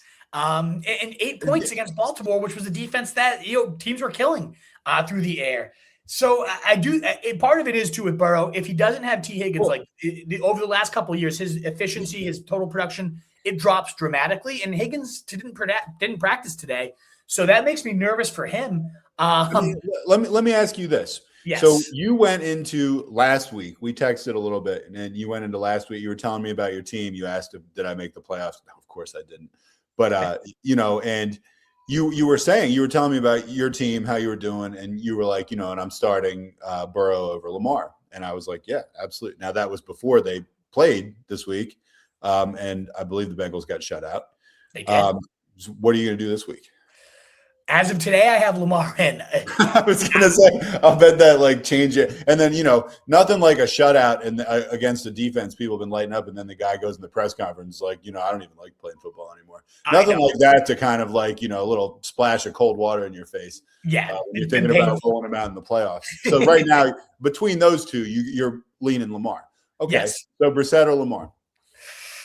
It's just such a funny question to be like, Brissett is the safest option of Burrow and Lamar. Jacoby Brissett's the safest. He is certainly the safest droid. So if you are, I hate to do these hedges, but it is true. You need like 18 points or something like that. Let's say you're a favorite. Let's say you only need your guaranteed quarterback production. You're going to get 18 to 22 out of Brissett. No more, no less. Like, exactly what you're going to get. That's solid. That's a good game. And it's very solid. But if you do, let's say you're facing an opponent that has a lot of upside that could explode against you, I do think I go Lamar in most situations because like I said, that Sunday night feel, I don't know. I personally am like, I cannot wait for Sunday Night Football. Part of this game for me is like enjoying it as a Patriots fan, enjoying it as a football fan. And like, if my season's coming down the line and we get a shootout on Sunday Night Football, like I am going to be over the moon regardless of how it ends up going. Isn't it great when those things intersect? Because I've been watching football just about my whole life, and I've been, playing fantasy in some capacity for over 30 years. And it's only been a few times that those two things intersect. And it's really great. Where it's we're at the right point in the season. There's huge stakes. Guys that I just live and die by just as a fan are all of a sudden involved. And, I got some of them on my team, and my team's also doing stuff. It's really, it's kind of like a high, like no other when it comes to this stuff. So I'm envious of you. But that's awesome. That's a great feeling. I wish I had Drake May. I wish I had the guy that I'm rooting for on my team to win the game. No, but it's still, I know that's the best. But I mean, even when you don't, it's like, there's so much wrapped up in it. You get yourself really worked up. Yep, I'm very worked up. If you can't tell, I've had a hard week getting through. All I can think about, I've got these meetings at work and teacher conferences and all this, and I'm just thinking about Lamar Jackson versus Joe Burrow. back meetings every single day this week after work. And it's like, I just wanted to go home at 3:30 and I haven't been able to. So I'm kind of exhausted. Yes. And then you've got the added, fantasy element, which I'm jealous of and also kind of relieved I'm not having to deal with right now. Except talking with you, which is always fun. It is. I'm going to go Lamar on this one, Droid. Again, unless you're like because I just have 20. To. Yeah, you got to go Lamar Sunday night. It's definitely riskier. He's had some real duds, but the fact that he says he's feeling healthy, eyeball test-wise, he has looked healthier. And you got this big game feel for both teams. Their season's on the line for the Ravens. The Pats have so much to prove against an actual good team. They had that one win against the Bills, but other than that, they really haven't had that trademark win. Going into Baltimore and getting that win would be huge. So I just think these two teams are going to throw haymakers at each other, and we're going to have a real fun game. At the end of the day, if you lose, do you want it to be because you sat Lamar Jackson on the bench in favor of Jacoby? Right, he has 35 points. You know what I mean? If you lose going the other way, you'd be like, yeah, I was worried that might happen. But it's like, you put out a multiple time league MVP. Who can blame you for that? Yeah, and if it was the Lamar we saw for a few weeks in a row, after it didn't look healthy, was putting up, he had 3 straight single-point duds with no touchdowns. I remember. Then, of course, it's an easy bench. I've benched him for the last few weeks, and it served me well putting Burrow in there. But right now, it seems like Burrow's the one trending towards that. I don't care. Yeah. I don't want to play right now.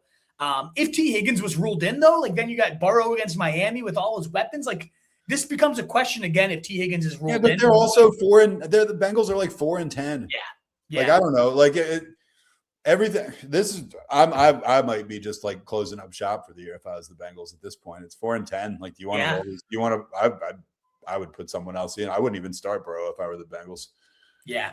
Oh man, tough question, but yeah, Lamar is going to be the guy we both are saying as of right now. Jordan, I'm sure I'll see you Sunday morning. We'll have more info on T, but I think I'm probably going to be sticking with Lamar either way throughout this one. All right. Let's roll. We got 25 minutes to go. We skipped one. Well, you actually skipped one. Oh, no, you didn't. We actually just got another one. Yeah. They're coming fast and furious. Tyler says PPR flex, Parkinson, Gianti. You criticized me for pronouncing this starting in week 1, and it's never sunk in. Aiden Reed and Coker. Who you like? Yeah, he hasn't given you a reason for it to sink in because he's been just absolute. We called that one by the way. We called him the bust, the first round bust. I did not think he was going to do anything. Then he had one good game, and everyone's like, "See," and then else. So I'm intrigued by Parkinson here, Tyler, but I also like Jaden Reed the most. Chicago is bottom 3 against the slot by many metrics, the worst team against the slot. Christian Watson's status is up in the air. I'd like Reed even more if we knew he wasn't in, but Reed did play a healthy amount of the routes anyways with Watson on the field since returning. I just want to pull that up to make complete sure, because the one thing with Reed, he's always been electric, always top in the league in terms of yards per route run and fantasy points per touch. So he's so electric, but he could never get consistent snaps, and that was the rub with him.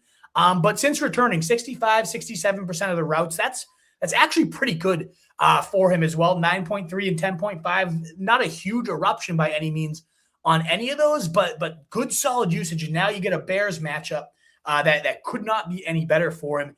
And you potentially have no Christian Watson as well, which could mean a nice bump in the routes, bump in the usage.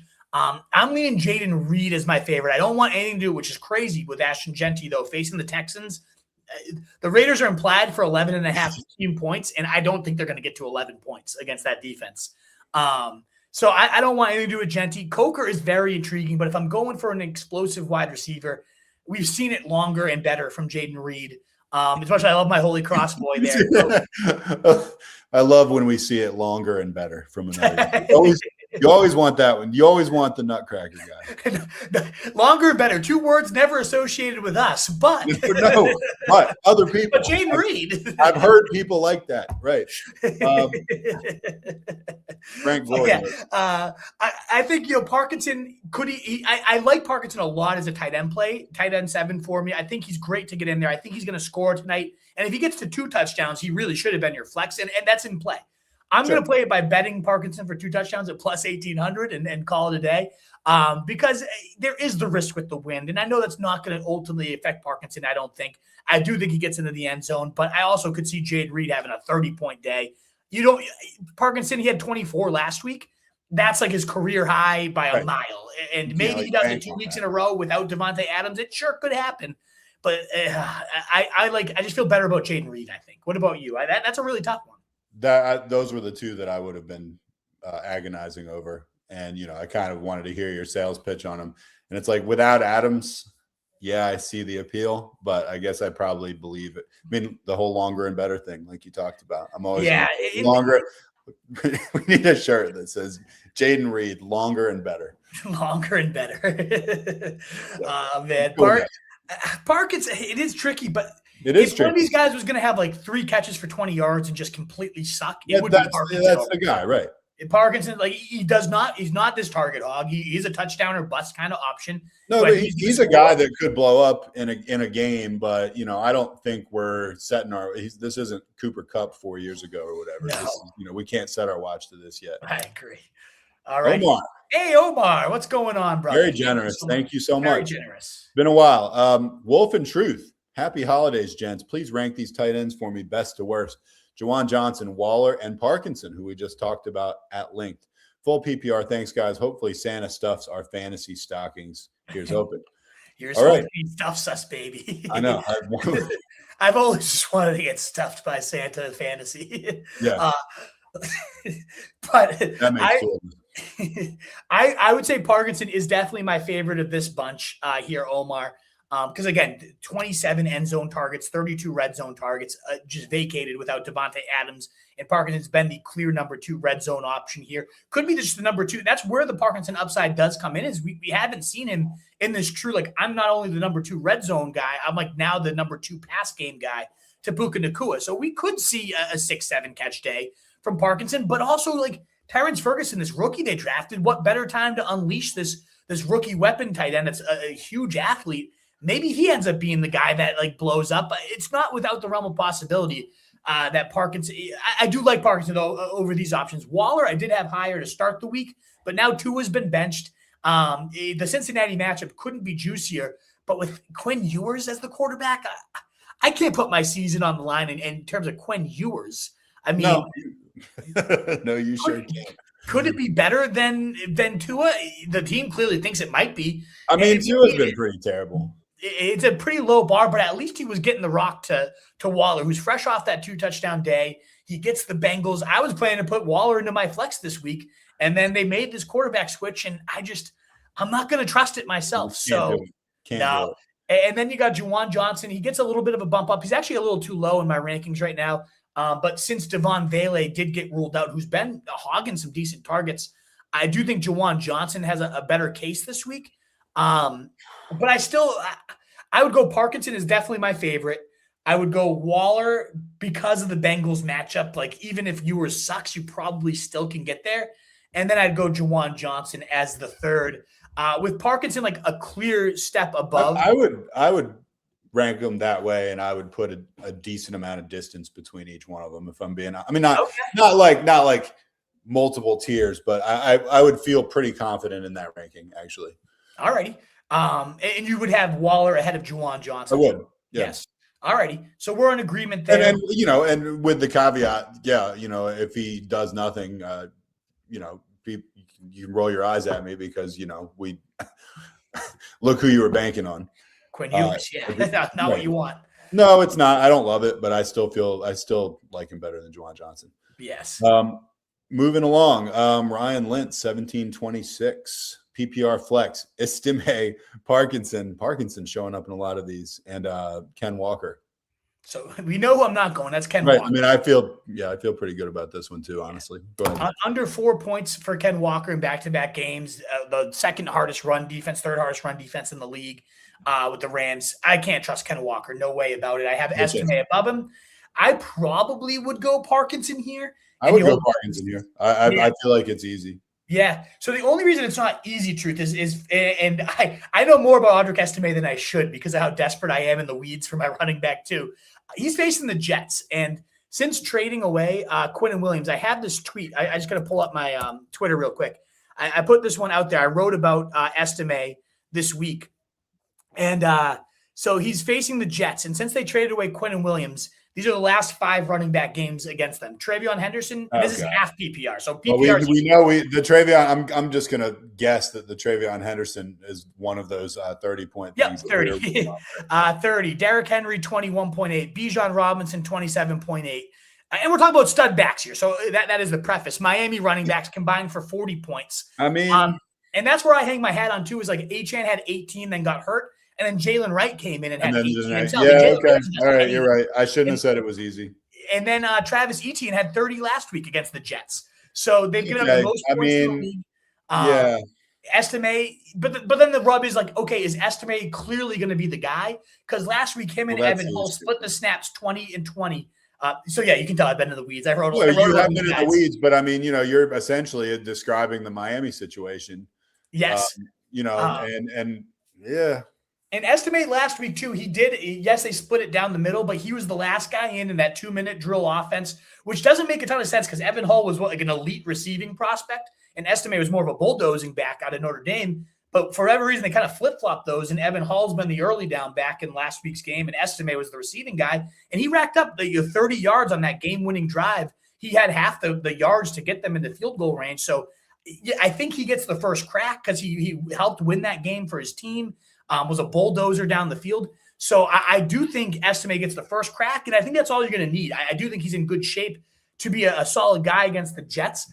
But even still, it's not a guarantee. It could be Evan Hull. We're talking about the Saints offense too, which as under Tyler Shuck, it does look a lot better. Kellen Moore seems to be finding his groove there. I do think Estime is a solid play. And if you want Ryan Lentz, I have an article breaking him versus Evan Hull down on the site. Because I have to dive into this myself. So I really just was like, I need to learn everything I can about this backfield because I might be rolling out Estime at running back too. I like him this week, but I do think I'd still probably go Parkinson because you're getting a touchdown. You're going to get a decent amount of touches without Davante Adams there. So I'm going to go Parkinson very slightly over. I'm going to go Parkinson too, and I retract. I mean, I said that before, but I take back the easy statement. I completely get where you're coming from. If he wasn't facing the Jets, truth, it would be easy. But yeah, no, you're right. But I mean, those are some smack you in the face running back numbers against the Jets that you just rolled off. And somebody commented too, which I thought was a really good point on that post, because I got some crap about I shouldn't even say crap. It was a very fair point that okay, but this is Henry and Henderson and Bijan. We're talking about Audric Estime. Yeah, but somebody then responded to that, and I thought it was a good point. Week 16 comes along, and sometimes more than talent, fresh legs can be very. You see that all the time, especially with just a broken defense. Yes, a broken defense facing a running back that has no work on no tread on the tires on the season. That's every when you year there's a couple of running backs, 220 yards or something. You're right. It happens all the time. We see a random person or people. Around this time of the season, this one's random guys that you weren't necessarily banking on carry some teams to winning a fantasy championship. Yep. We've seen it. It happens every year. There will be a running back. It might be a guy, and he's maybe not the top guy, but he's definitely on the list. And you look at Jawar Jordan last week for the Texans. He ended up he's a nobody that's got called up from the practice squad. He ran for 120 yards because he just had fresh legs against a tired defense, and he went off. I mean, he's kind of intriguing this week too. Yeah. I have articles on all these guys on the site. I've been writing a lot this week. So it's close, but I would go Parkinson slightly. I think Estime does have the higher ceiling, but there is the risk that it ends up being Evan Hull who gets the hot hand and Estime doesn't do anything. I don't think that happens. I do think Estime is the guy. I think he's a decent play, but I think Parkinson a little bit more locked in as probably the number 2 pass catcher for a good offense, and certainly a good red zone role for him too. So I'm going to go Parkinson slightly. Get some juice tonight too. But I have an article on Parkinson on the site. I have an article on Estime. Either way, I'm not going Ken Walker. If you want some more info there, Ryan, check out rotostreetjournal.com. And that's where all these rankings, folks, with 18 under you here. I'd love you to check out my rankings. They'll be updated live after this show website, as well. And we only have about 20 minutes left, so we'll go into rapid fire mode, but 2 more super chats. I'm probably more in the 10-15 range. That's totally fine, Truth. Once I hit the rapid fire, sign on off, and then It's been a fun podcast, though. I love. A lot to dive into. A lot of great stuff, and we really appreciate you. We haven't even gotten to do much of our trademark banter because we've just been peppered with super chats the whole time. But it's worth it. It's very worth it. Thank Brooklyn, you guys. Very generous. 21-21-4. Love or Darnold, Eagles, D or Saints, Henry or Andrews, Ferguson or Juwan Johnson. So we got 4 questions. Let's start at the top. Love or Darnold? I'm going to go Love again. I just worry about Darnold crapping himself. Another big game for Love, too. Chicago, a weak pass defense. So even a little bit undermanned here. I think Love is the play. A stat that you'd probably love. I don't know the exact number, but it's like Jordan Love during Toyotathon. Have you ever heard that stat? Like, no, what? It's something where it's like passer rating over like the few weeks that Toyotathon, they're running their big sale. Every year he ends up like having a perfect passer rating. He has like 30 touchdowns to 2 interceptions. He ends up averaging like 28. I had no idea that this was the case. So it is still Toyotathon as far as I know. And Jordan Love is just deadly during Toyotathon. So there you go. That's the hard hitting analysis. I also this isn't this isn't Jacoby Brissett we're comparing him to. No. No, I'm just saying I like Love pretty clearly in this one. Toyotathon or not, but I mean that certainly tips the scales even further. Eagles D or Saints D? That's a tough one. That is actually strangely difficult as well. Because you have the obviously the Jets coming up for the Saints. I lean Eagles though. I know they're on the road, but they're facing Mariota. That line's banged up. The Eagles have been playing pretty good of late. I think I go Eagles here, but that is a tough call. Very tough call. I also go Eagles, but it's kind of like, the things we said, like in a vacuum, blah, blah, blah, Brissett against Burrow or whatever, and we'd laugh at it. It's like, I'm surprised it's a tough call, but it is a tough call, but I'm still going with them. I like their matchup quite a lot. Yeah, they had 13 and 16 in their last 2 games too. So I mean, they're kind of cooking with gas right now. The Eagles. They're cooking with gas right now. They're potentially, I don't even know if you'd call it peaking, but they're playing well at the right time. Henry or Andrews. Now one of them is fat and useless. We had to get at least one fat and useless question in, and that is Mark Andrews, completely fat and useless. I actually ran less routes than Isaiah Likely last week, who had a goose egg. I was all about Isaiah Likely, so apologies in advance to anybody who might have played him on my behest. But Andrews is now behind him, it seems, in the route share. I am going to go Henry, and it's risky. He's a bit touchdown or bust, but 25-11 and then 3 last week. You see the highs and lows, but in that game, again, I think it's those two facing each other, going back and forth. I think Henry's a bigger part of it. I'm going Henry here, and I every time I tell you something's easy, you throw all these stats in my face, and then I have to take it back. I'm going Henry, and I'm not thinking about is Henry or fat and useless Mark Andrews. And Henry's not Henry from a year or 2 ago, but I wouldn't say it to his face. I mean, he's still a freaking. Well, I think he's talking Hunter Henry, not Derrick Henry. Oh my God. Okay, so this is why I was saying it was so easy. Yeah. Well, oh no, Derrick Henry would have been. I was like, why are we comparing these guys? They don't even play the same position. Now I feel stupid because obviously it's obviously Hunter Henry. I'm still going with Henry though. Not walking that one back. I completely just like blacked out there, and I was just like, why is this guy even asking this question? I would say Brooklyn too. If Parkinson still's out there and he's only 28% rostered, I'd have him well above either of those guys. I have Theo Johnson, who's out there in some leagues above those guys, but I have Henry at tight end 16, Andrews at tight end 18. So, I don't love either of the plays. Not too excited about either of those things. I prefer Loveland actually. I'll toss out there too. My tight end 8, since Burden and Roma Dunze will be out. So a handful of guys in terms of Loveland, Fannin Jr., Theo Johnson, and of course Parkinson tonight. All guys I would look at ahead of Henry or Andrews, but if they're gone, then I do go Henry over Andrews myself. Yes. That's so funny when you were listing off Henry's games. I was like, I guess that sounds about right. I don't remember those exact numbers for him. Yeah. Because I thought you were talking about Derrick Henry. I was just like, I don't know. Anyway, sorry about that, viewers. Ferguson or Juwan Johnson? I'm going to go Ferguson. Yeah, it's a better offense. It's one I want to rely on more.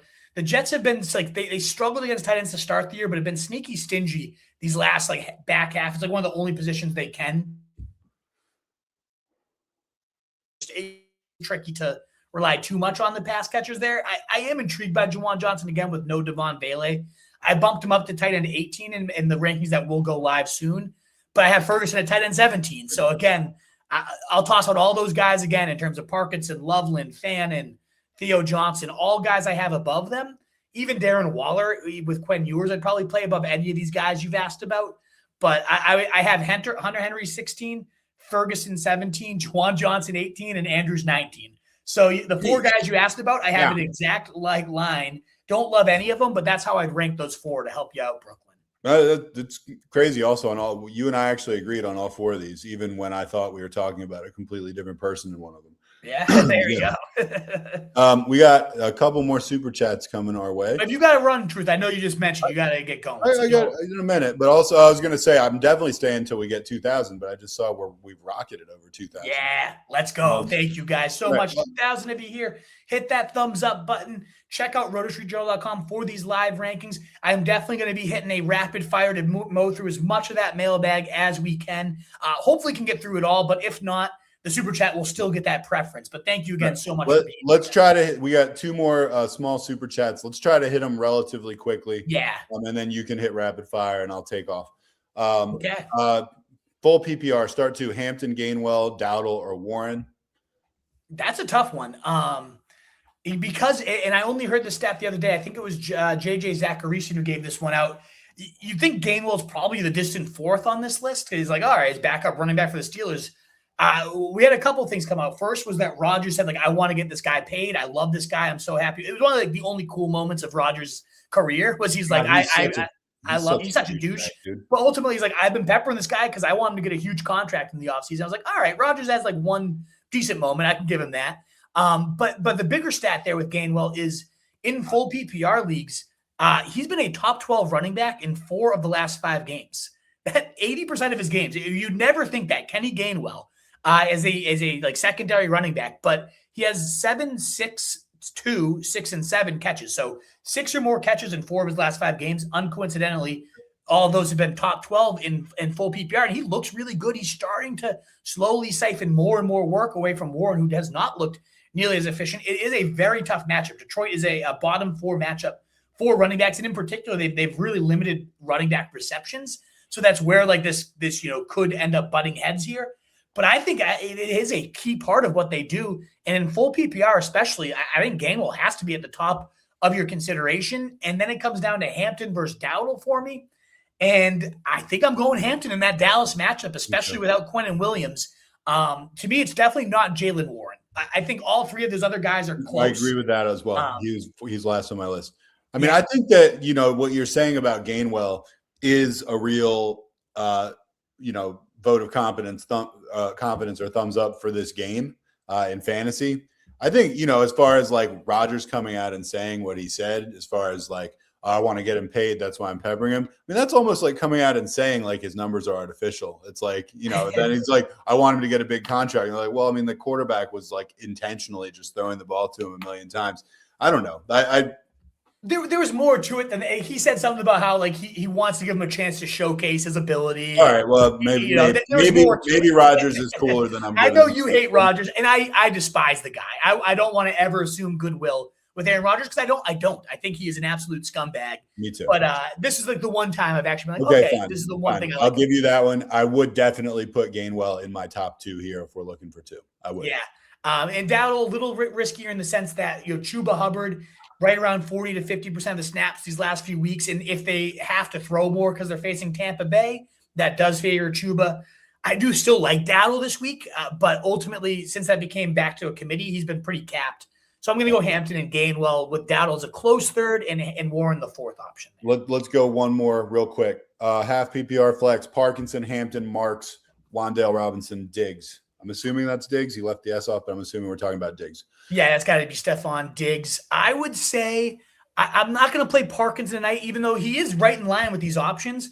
I want to see what happens with Woody Marks because if he's starting, if he's good to go, you got a Raiders defense as 14.5-point favorites that has just been bludgeoned by running backs, especially as of late. So I would lean Marks as the best option if he's ready to go and good enough option that I'd rather just sit Parkinson and kind of see what happens. Because then even if Parkinson does well, and even if Mark sits, like you still have Hampton, who I'd pivot to next against a potential Quinnen Williams less Cowboys offense is Hampton talent I really believe in. I think he could have a really nice game. So I would say you're not playing Parkinson tonight. As much as I do like him, you've got good enough options where Marks has a significantly better ceiling, in my opinion. And if he's out, well, I think Hampton's a really good play, right in line with Parkinson. So, I'd sit Parkinson, even if he does end up having a touchdown, probably does. If he has 2 touchdowns, you're probably pissed. But I just think that Hampton could have 2 touchdowns. And so, yeah, I can't do Diggs at this point. He's only running about 40 to 50% of the routes. I think he capped out at 60% of the routes the last 3 to 4 straight weeks. And it hasn't been getting it done there. And then Wandale, a tougher matchup against the Vikings here. And with Jackson Dart, he actually has 3rd in the team in terms of average yards per game with Jackson Dart. Slayton averages more yards, and Theo Johnson has more yards than Wandale, who was great with Jameis. He had that 30-point day. He was great with Russell Wilson, but for whatever reason, him and Dart just haven't really had that rapport. And so I think Wandale, not in my consideration. Diggs not in there. It comes down to Parkinson, Hampton, and Marks. I would bench Parkinson and kind of see how that running back news shifts out. And if Marks is out, you go to Hampton. Yeah, I like Marks if he's playing, though. All right. Yeah, you just brought up Russell Wilson. Remember Russell Wilson? Oh, God. I don't even – the absolute worst. But that does wrap up our Super Chats. Yeah, and I have about 10 minutes I can keep going. I'm going to get rolling. I want to just thanks for asking me to be on, first of all. But second of all, so pumped to talk thanks ball for the 2,200 plus people and growing that we got on early on a Thursday night in anticipation of the game. Good luck to all you guys. We hope we gave you good advice. And I'll talk to you soon, Wolf. Awesome, Truth. Well, thank you again so much for joining. And it's always a pleasure talking ball, and we'll be in touch.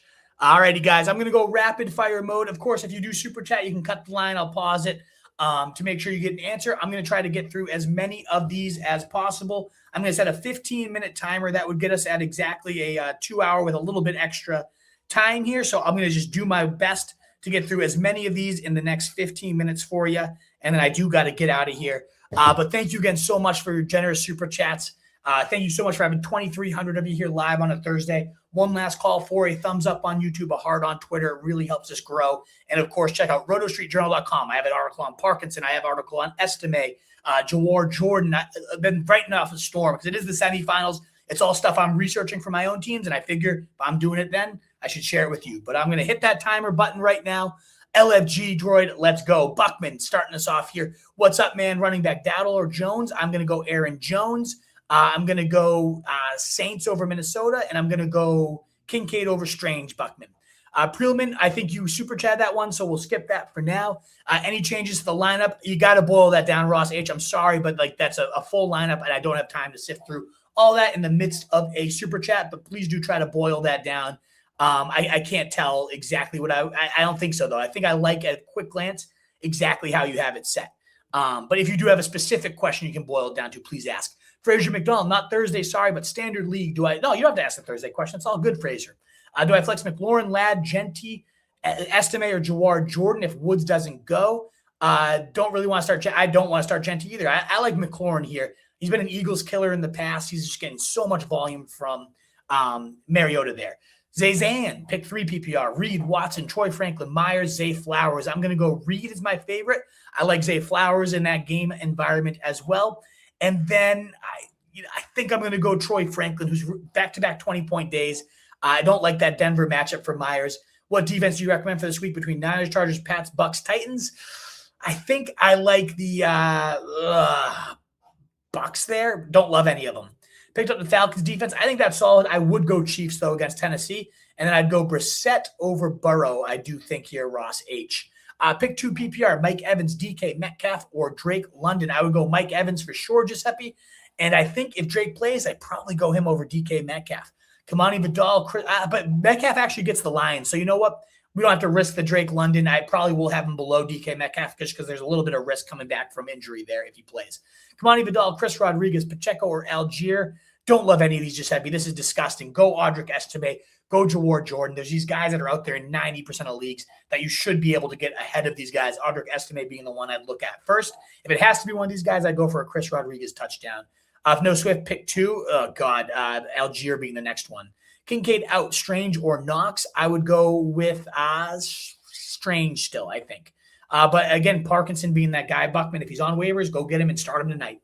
One receiver, 2 flex, Flowers, Terry, Tet, Evans, Javonte, James Cook, Josh Jacobs. I also have Gibbs. I love that. He's not your running back 2. He's your running back 1, baby. I would go Josh Jacobs, assuming he's in, and I would go James Cook as the other flex. You got to just play those absolute studs, and that's tough bench in Javonte.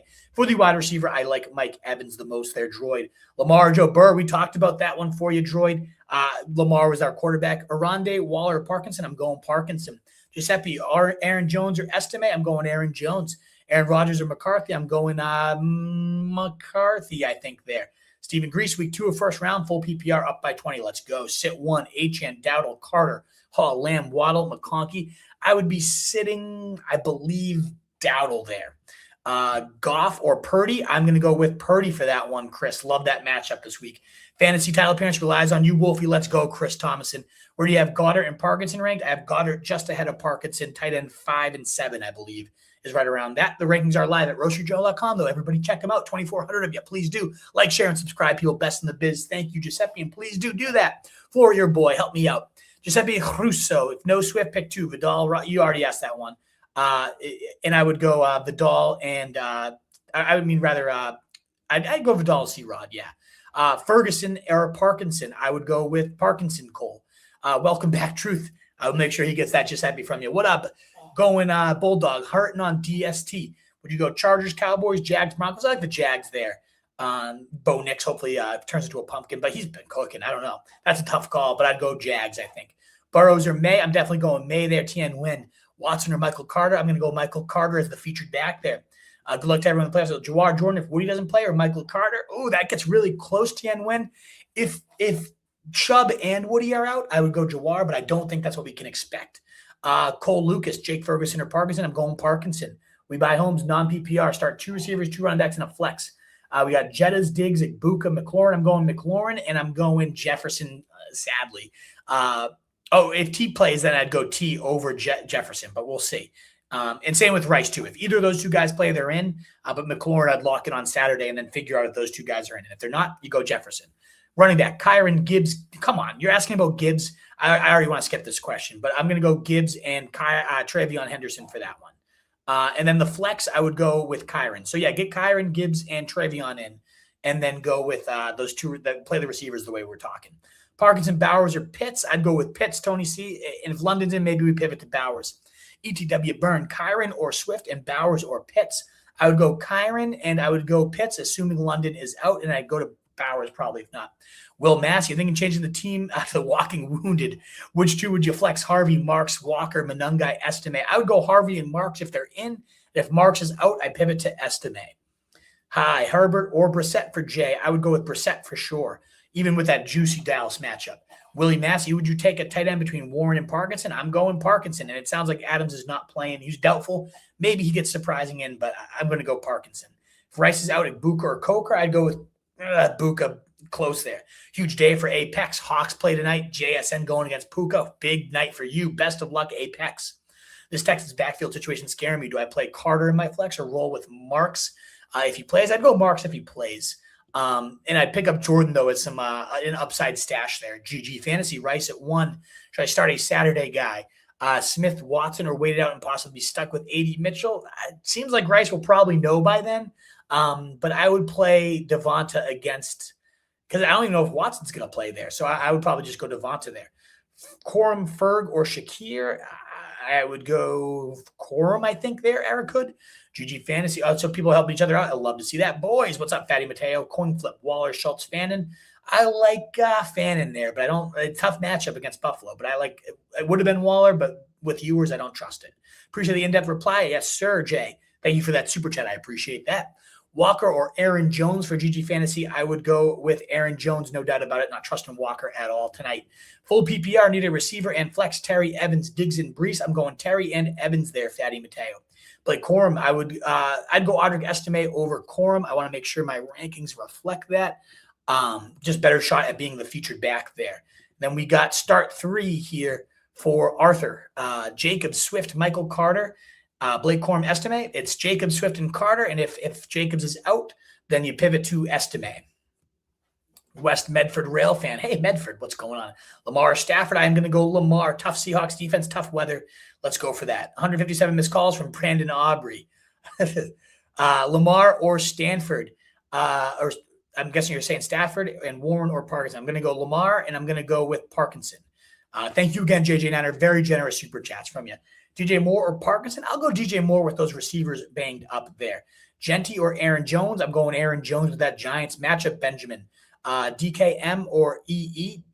I don't know who that is. Ibuka and Metcalf, I'm guessing. I'm going to go with Metcalf, and I'm going to go Kincaid over Henry. Evening, gents. Mr. Donaldson, the Scotsman. What's going on, Scotsman? Opponent has Puka, and I have Stafford, but thinking of starting Stroud. I'd rather go Stafford, I think, there and limit the damage Puka can do to you. Jordan Love, hey, fan of the show. Love it, Jordan Love. PPR, wide receiver 2 in flex, Watson, Michael Wilson, DK, Evans, Pittman, and Sutton. I like going with Evans, and if MHJ is out, you got to go Michael Wilson. If MHJ is in, I would pivot to DK, I think, at that point. And it seems like he's going to play as of right now. Parkinson, Henry, or Ferguson? I'm going with Parkinson, Tyler. Please don't repeat yourself, good sir. Charles J. Mack, Hampton, or Parkinson? I'm going with Hampton there. Kelsey or Parkinson? This is a very tough one, Sergio. I have Kelsey just above Parkinson because I think Rice will be out, but very close. DJ Moore or Parkinson? I would go DJ Moore. You could cut Jetty JJ Niner. Honestly, like, even if you were facing him, would you be that scared? I don't think so. I'd probably just cut him. DJ Moore or Colby Parkinson? DJ Moore. PPR, which tight end? Parkinson, Warren, or Ferguson? I would go with I would go with Parkinson, and I would go Kyron. Doesn't matter if you have Kyron. Parkinson or Loveland? I'd go very slightly Parkinson, very close there. Hate to ask a kicker question, but Myers or Fairbairn? I'm going Fairbairn. He's been absolutely automatic. We concerned about the weather? Yes, and I would pivot to Pinheiro, I think. Great insight as always. Appreciate you. Hey, thank you, DJ. Appreciate you, good sir. I would go Bucky over Kyron Nadize. Myers or Wandale Robinson? I would go with Myers, I think. Flex 1, half PPR, Dowdle, Godwin, Tet. I actually really like Godwin, 95% of the routes last week. Pitts or Parkinson? I'm going Pitts. Parkinson or Loveland? I would be going with Parkinson very closely, though. Rice, Adams, and Burton. Yeah, it's been a very tough week. I agree, Ryan. Lost a similar wide receiver room, Rice and Burton from me. Can't imagine adding Adams to the top of that. Always love seeing Truth rocking the airwaves, says the Duck. Of course you do. He's the absolute legend. JP, Wandale, Brees, or Corum? I'm going to go with Brees in that New Orleans matchup. I think he could get something done there. Stafford or Stroud? I'm going Stafford. Torn between Fannin and Parkinson. Torn. I go Parkinson myself. Very tough matchup for Buffalo, but a lot of volume going Fannin's way too. But I like the Parkinson touchdown bet today. McConkey or Coker? I think with Dallas on docket, I'm going McConkey there. Mike Curtis. Dominic S. Kyron, Michael Wilson, or Olave? I think I go Kyron tonight. And then if MHJ is out, I go Michael Wilson. And if he's in, I go Olave. Full PPR for Omar, my guy. Waddle or Judkins? I go Judkins. I'm not trusting Quinn Ewers if I don't have to. Renee Britton, pick 2. Jefferson, McMillan, DJ Moore, Wilson. Again, MHJ in.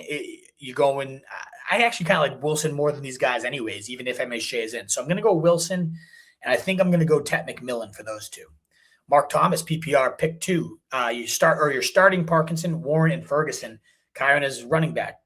Okay, cool. Thanks for letting me know. Chris Thomason, who should I start, Goddard or Parkinson? I like Goddard there.